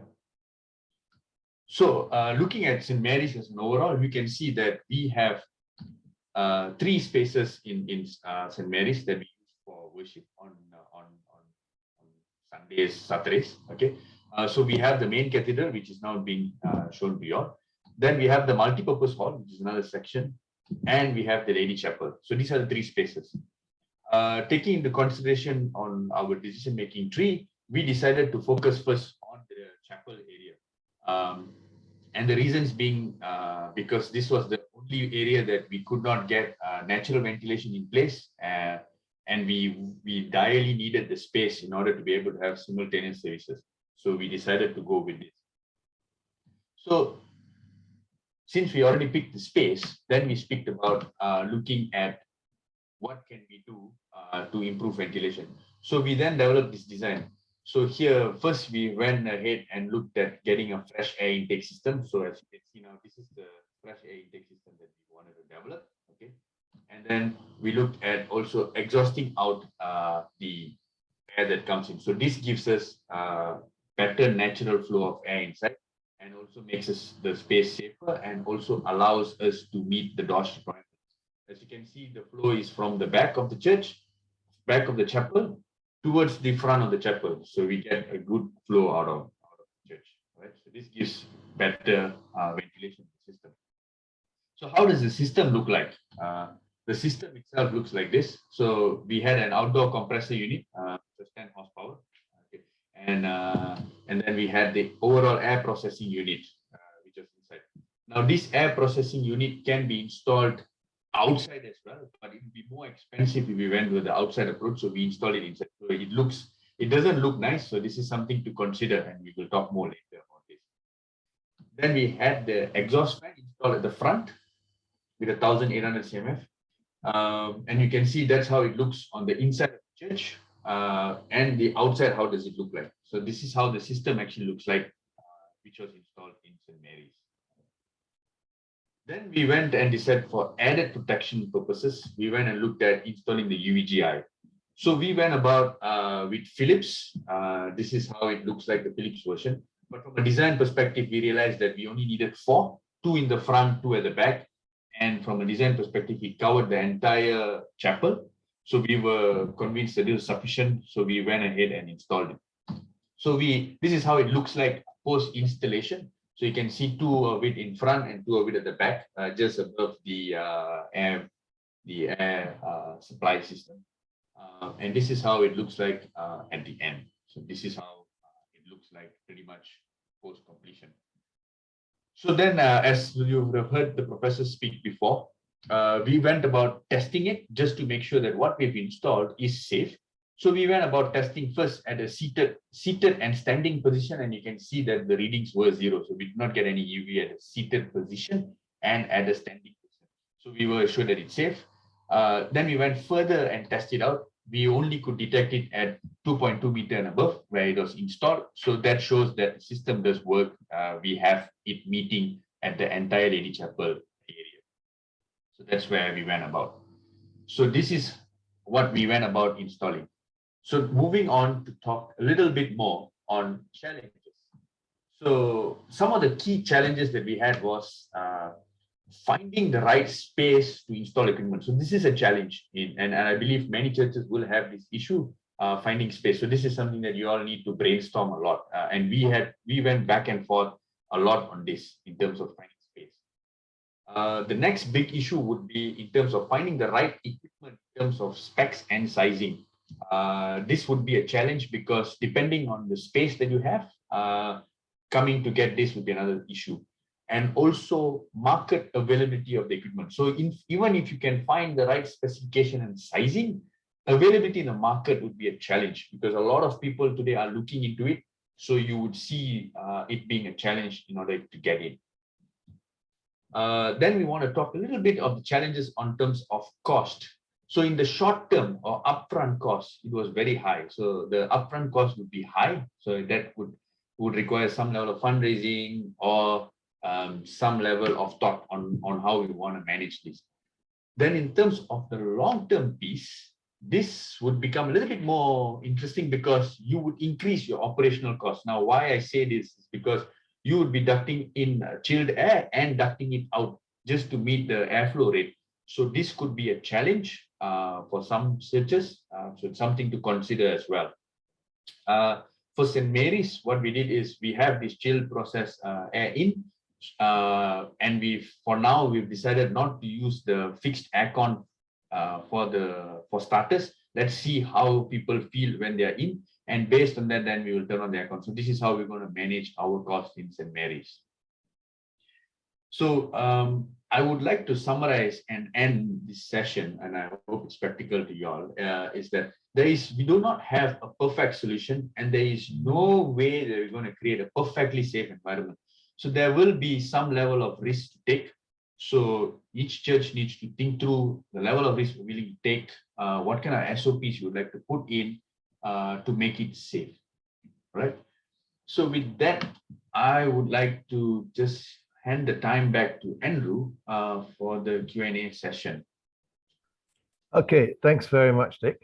And thank you very much to the two speakers. Now, our time is actually over, but that's okay. I think we just got to go through with this Q&A and we'll try and finish by 1 o'clock. So if anyone needs to go, then of course we understand. Now, a lot of the questions that have been sent to us, I notice have already been answered by the speakers. So that's really good. So we don't want to go back and revisit that again. There's a couple of questions that I have, and I'll take the liberty to go first then. Okay. Now there's 2 aspects, I think, that we've looked at. One is droplets, and one is aerosol. So the first one is droplets. I think Professor Bernard, you mentioned droplets. The danger is at 1 to 2 meters. Professor Ng talked about a small droplets at 1 meter. Small droplets at 1 to 2 meters, and then the larger droplets at less than 1 meter.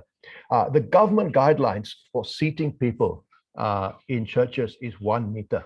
I wonder if the professors want to comment on that, or is and is the difference there because people are wearing masks or something like that?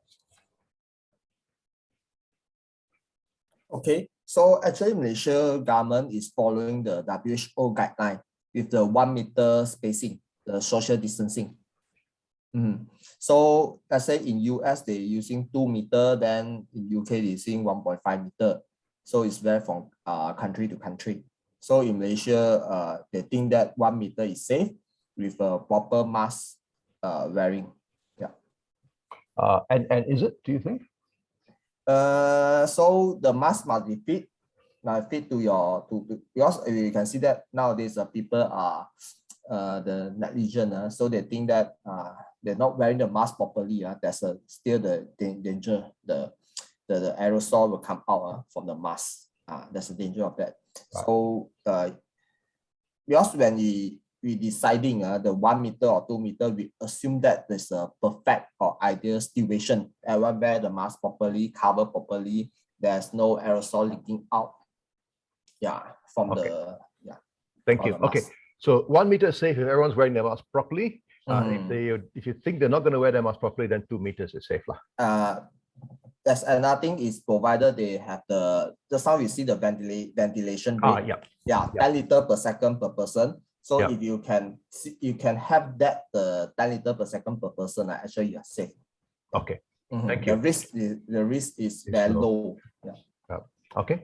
Now, can I go back to that 10 liters per second per person? And that covers not only the droplets, but the aerosol side as well.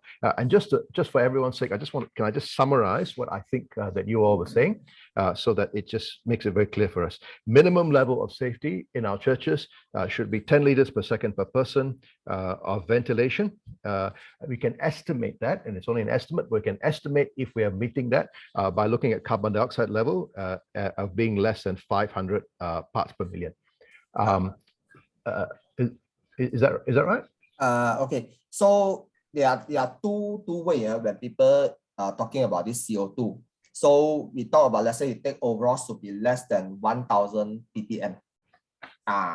So why this 1,000 ppm come from is outdoor you have nowadays around 400 ppm. So you can exhale and march is only 600 ppm. So at this 600 plus 400, then you get 1,000.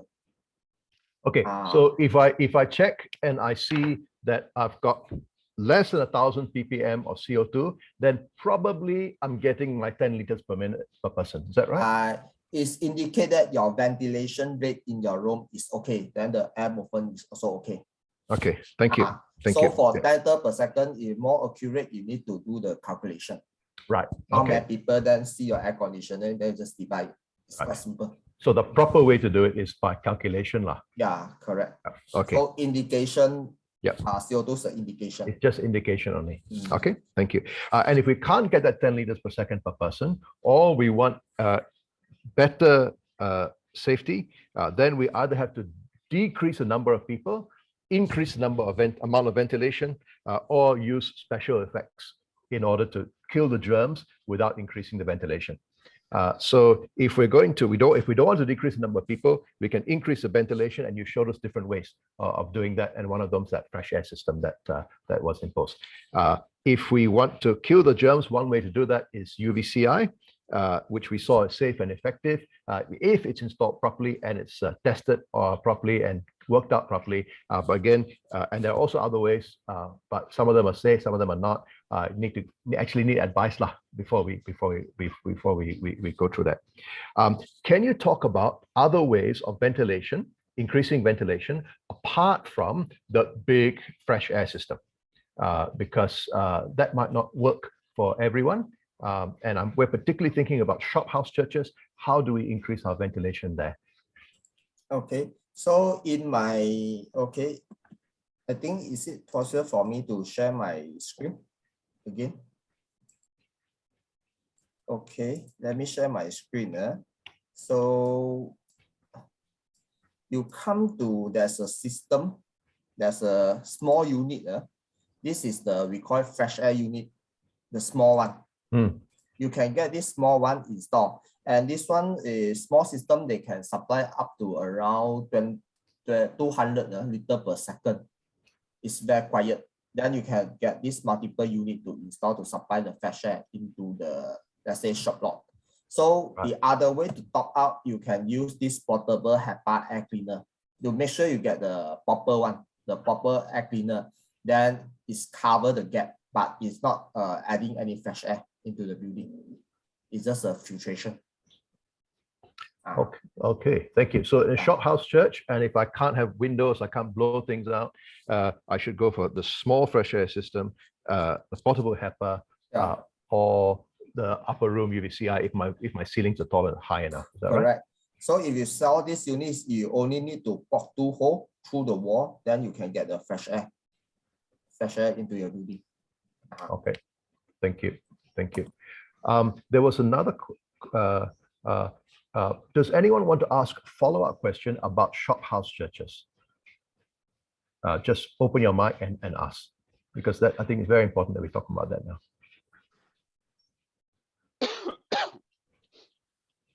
Yeah, I can see there are some questions at the chat here. So one is asking about CO2 sensor. Yeah, this one's a portable device. You can get this from Shopee. You must get the NDIR. This type of the NDIR type.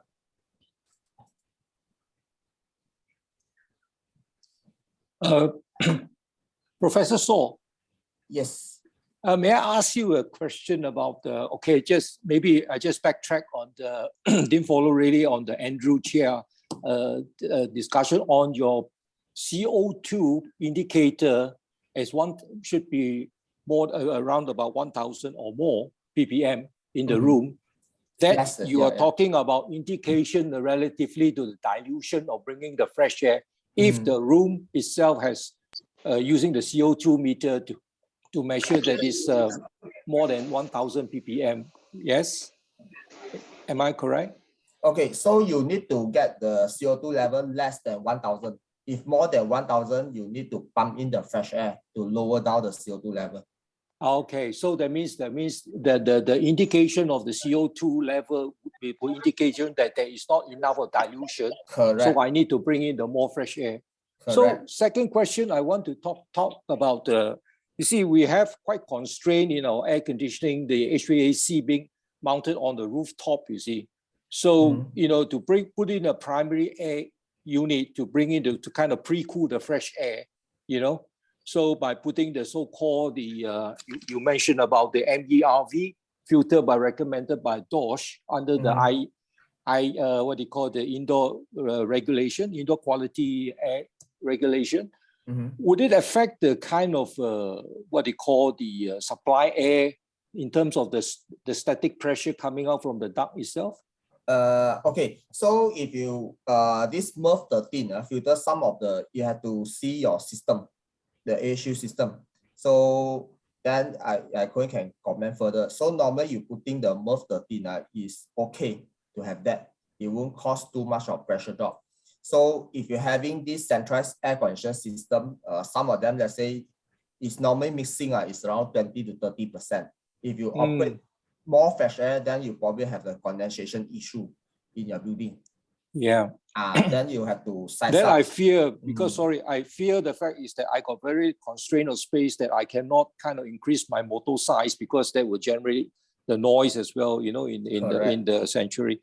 So would you recommend in this case, if all my constraints are exhausted in the sense that then instead of using the primary air, yes, I do bring in fresh air, but what I do is that I do the disinfection of the so-called the fresh air.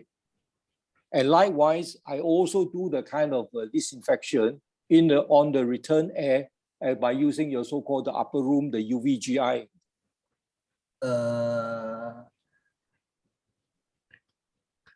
How you do the disinfection?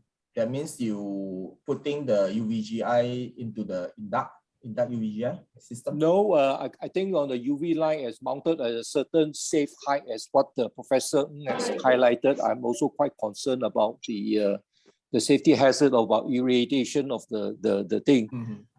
But with all due respect, have you done the so-called like a computer profile to see actually the dispersion of the initial of the air conditioning system in the spectrum of the air coming out and the return air? Because the whole idea is to, to really to disinfect the what they call the so-called virus or the aerosol embodied inside there effectively,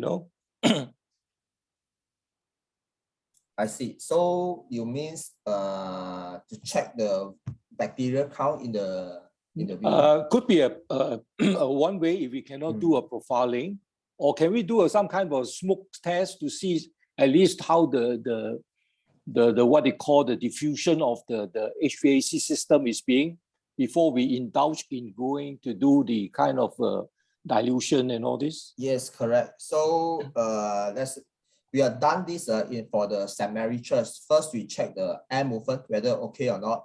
Then we look the smoke tube test to check where's the airflow. Then to do the necessary correction first, then only we have this type of new unit system. So if your place, let's say, would like to get some help, do the air movement check, everything, then we can help you. Oh, also. thank you. I appreciate. I'm from the what they call the St. Andrew's Church.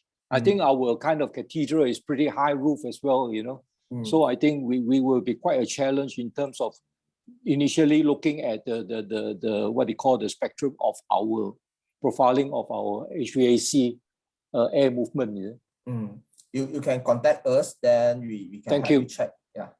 Thank and you. Then add that we did an interesting we used a smoke bomb test. I think Did Andrew was with us as well, right? Maybe later can share with you, took some video. We set up these smoke particles with different color, and then we see how, for example, in the chapel, ladies' chapel, you see after how long these color smoke particles been dispersed, been extracted out, and it comes to very close to the original calculation by Mr. Iaq, and Dr. Bernard also has verified it. So there's a good way to visualize it, but of course, calculation is still the better way. Yeah, I kind of concur with you, Prof. Thanks for the so-called insight. Yeah, welcome. Can I just draw your attention to a question that's just come up? It says, I work with street people. My church is in a shop lot. I only have window on one side of the building. How can I have clean air? Okay, so you can have this small unit of filtration system that they come with the proper filter, proper this HEPA filter, or to filter out the particular matter that you probably come from the street side. I showing this the small filtration system. Then the filtration system, some of them come with the dehumidification function that will dehumidify the air before supply to your room. Because you don't want too humid air inside a room, then later the fungus will go inside a room. That's will cause another problem. Okay. Yeah. So if you let's say your building or any issue, then you like to have the air movement check, you can always contact us. So we are willing to help on this. I think it's so wonderful that Professor Bernard and Professor Ng are willing to help churches, in this way, and they've been so helpful to us. And I see a lot of things that's technical and needs calculation, needs expert advice that actually we can't do ourselves. So if people like this are willing to help us, then just very, very grateful. Yeah. So yeah. Just let you all know that when we finish in a few minutes, there will be a survey that goes out, and you can ask further questions there, put it in the email. We'll forward it to Professor Bernard, Professor Ng. And if you want to contact them, you just put your details there, and then we'll forward those things. We'll forward those things there. Yeah. Okay. Just a couple more little questions here. Just one other thing. I just was really helpful that one of the things that Professor Bernard said when he came in was in the interim, we were trying to, one of our rooms, we were trying to increase ventilation. We were blowing fans everywhere. They said, turn the fan out. So actually all the fans are blowing out, and that actually really helped our ventilation in one of the rooms. So people complain loud. They say, "Oh, it's so hot. You should blow it onto me." But actually, we got really powerful fans and just blow them out the windows, and that's been really good as well. Can I ask Professor Ng? When we install the blue light, the UVC, we see some blue light there. Okay, and then people look at the blue light and they say, "Hang on, that is the UV light." And I can see it. If I can see it, it means it's coming into my eyes. That means it's hitting me. How do we respond to that, Professor? Okay. First of all, the UVC or any UV light is invisible to our eyes and we can't see. So the technology is enclosed in the glass tube of quartz, right? When it's produced inside is mercury vapor, one of the standard UV lamp. It's a spectrum, not different wavelength. They have UV, they have violet, and visible. So what they use is some filter to filter out. But however, this you can't completely filter out. So still have the nearer to the violet, blue, the side still be emitted. So this is the form of photoluminescent effect of it. So one good example, we did the test the other day, right? We point the sensor to different height towards so-called the blue light emitted from the lamp. We couldn't detect any UV radiation. So we assure people. It's just like, for example, infrared heat, right? It's invisible to light, but we see, say, the fire, right? We see the color orange or red, right? This is a visible light, but the infrared from there is invisible. So that is a variety of wavelength mixed up together. Okay, thanks, Professor. Okay, so what we're seeing in the blue is not the UV lah. Yeah, that's right. Yeah. Okay, fantastic. Look, time has gone away from us. It's just after 1. We had better officially close here. Can I just check if Professor Bernard, Professor Ng, and Dick, if we close here officially, and if people want to ask you some more questions, do you have to leave straight away, or can you just hang around for a few minutes? If you have to leave straight away, that's fine. But we're going to, and if you otherwise, then if people want to hang back and talk and ask Professor a couple more questions, that's okay. But I think we better officially close so that next time we have a seminar, you all still come back again because we don't think that it's going to go on forever. All right. So let me just say a prayer.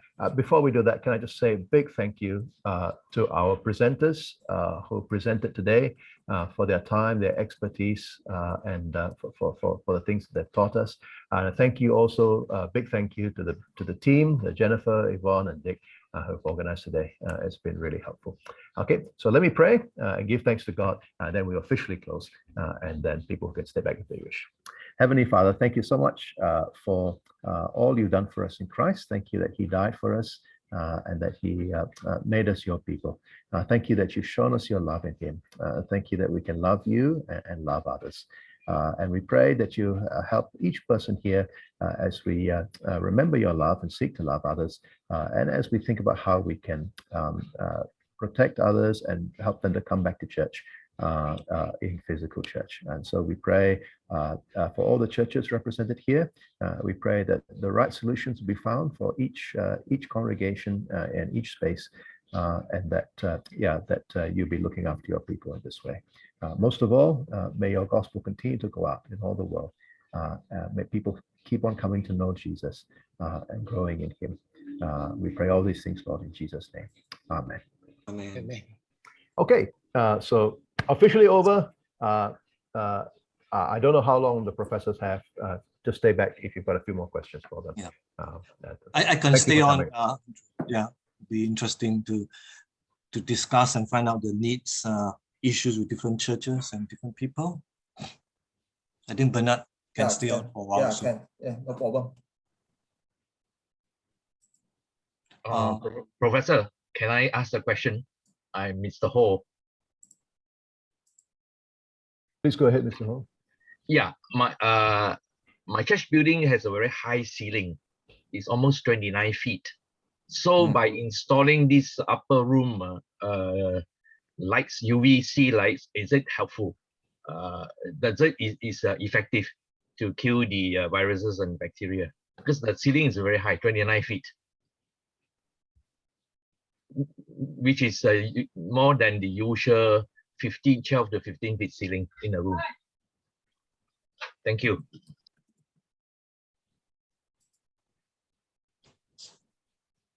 Dr. Bernard, you go first.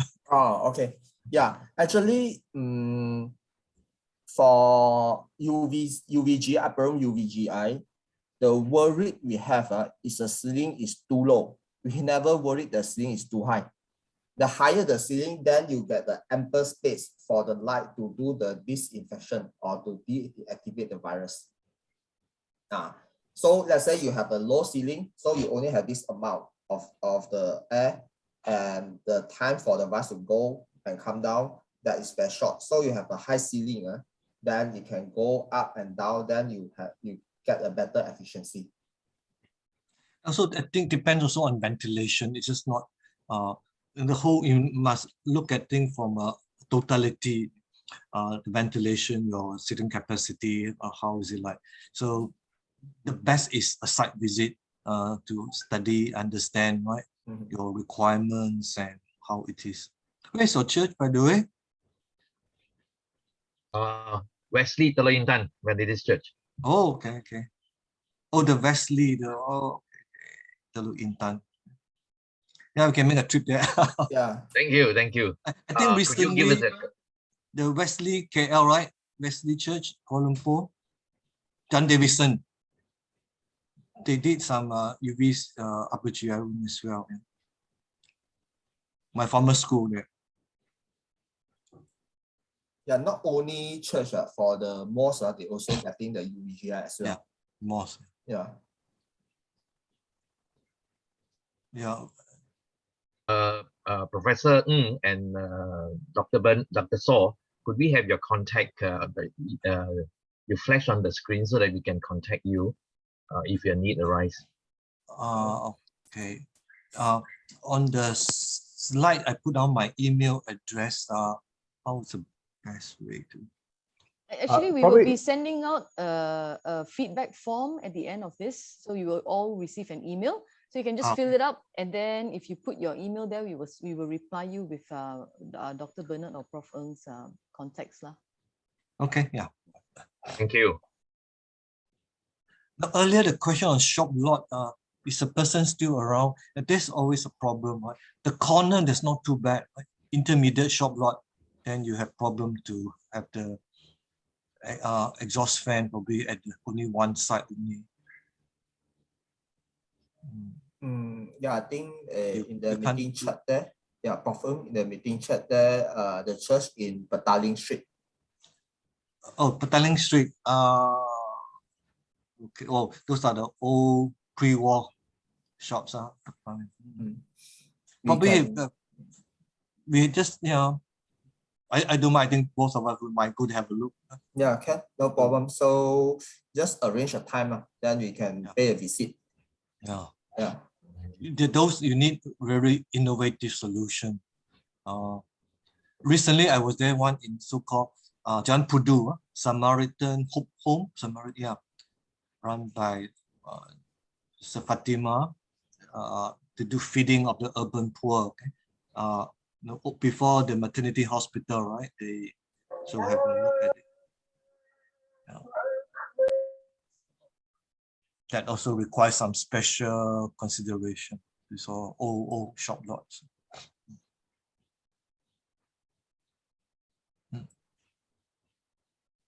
Yeah, because there's no one for all solution. It depends location to location, that building to building. But you're able to figure out what are the proper one for the church.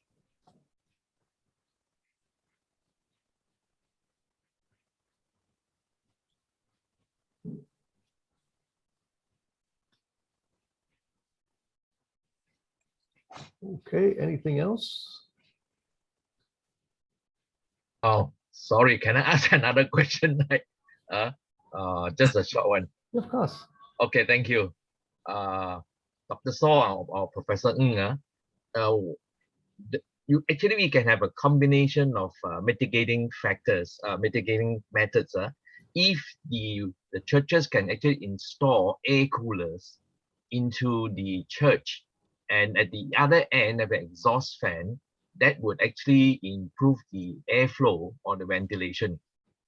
Then just now I was saying the upper room GI, it will be another additional mitigating factor. How effective are these air coolers?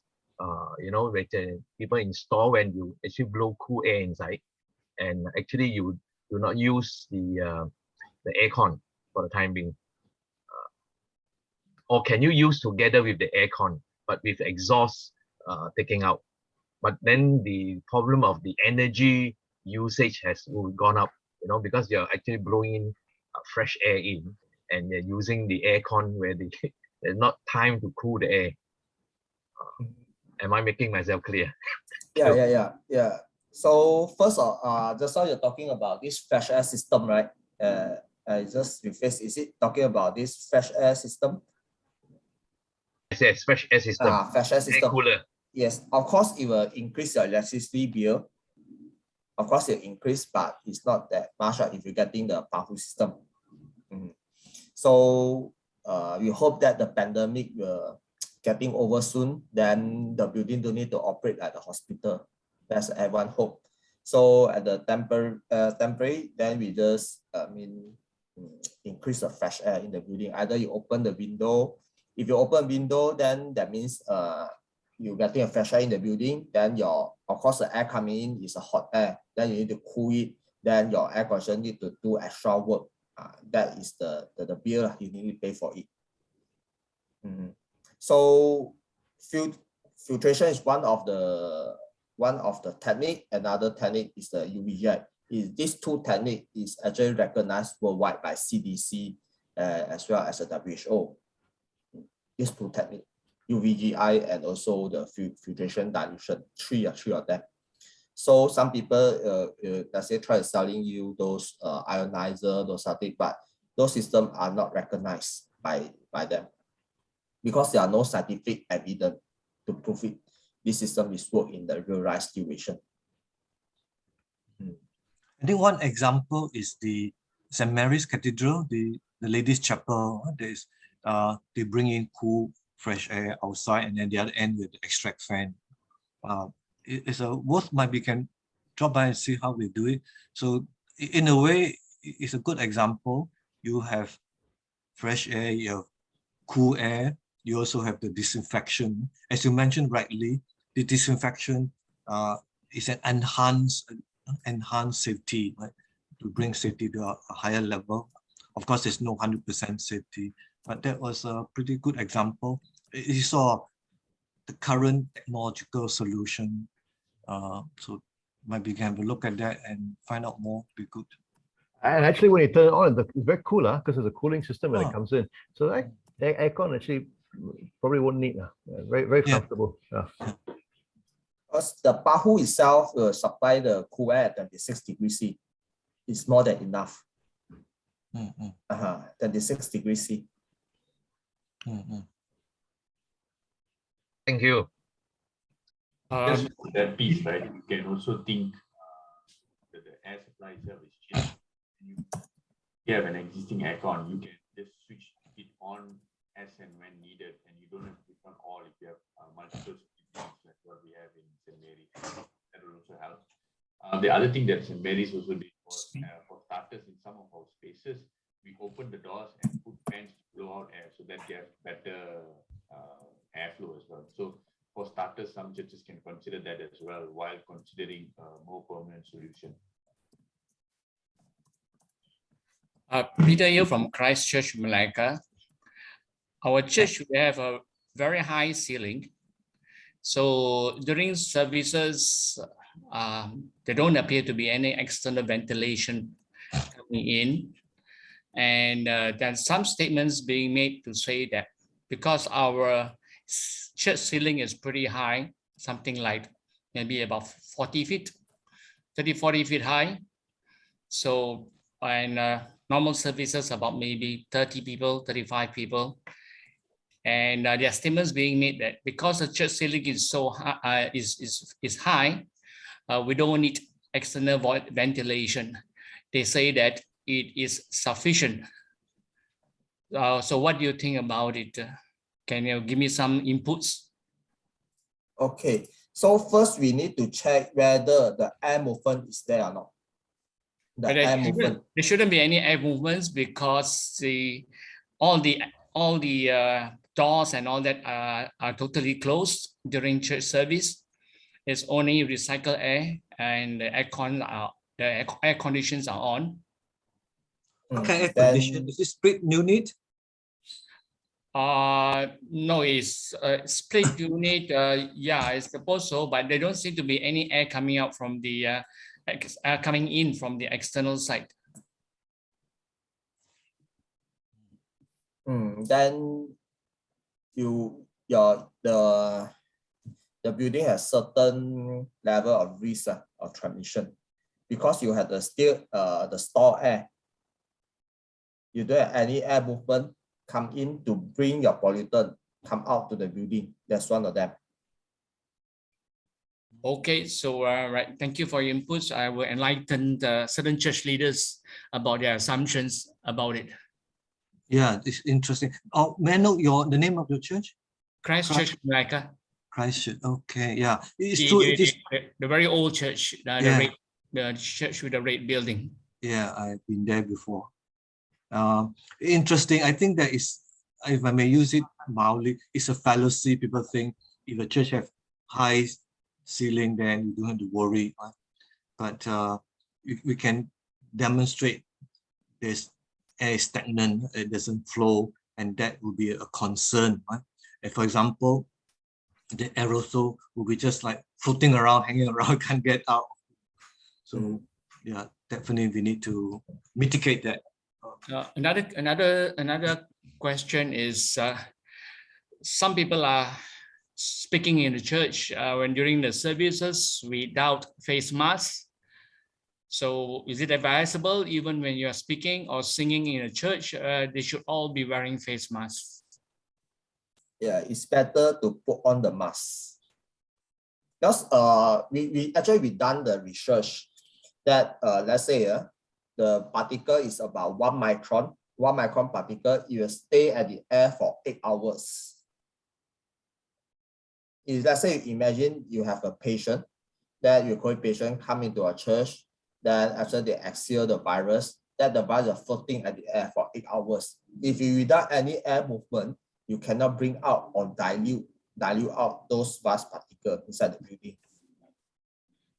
Yeah. Also, other issues is during the weekdays, the church is open to the public for people to walk in, walk out, open for visitors to come in. They only have maybe 1 door or 2 doors for small openings. So would that be sufficient ventilation during the weekdays when there are some movements of people coming in and out, especially visitors from the public, which we do not know whether they are being infected or not? Yes, that's why the proper ventilation inside the building is needed. Yeah. And one of the sort of safety principle is err on the safe side. So we rather take the precaution. We assume, right, the public who come in, the visitors, or some of them may be positive or infected. We need to your condition, your church should be looking into that, catering for what happen if they are positive. Yes.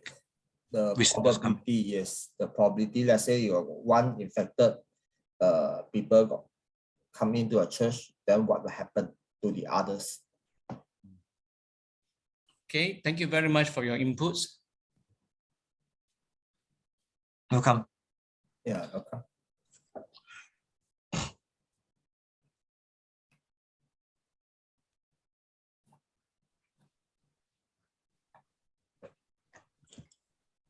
I think it looks like we're coming to the end of our questions. Okay, good. Yeah. I must say it's good.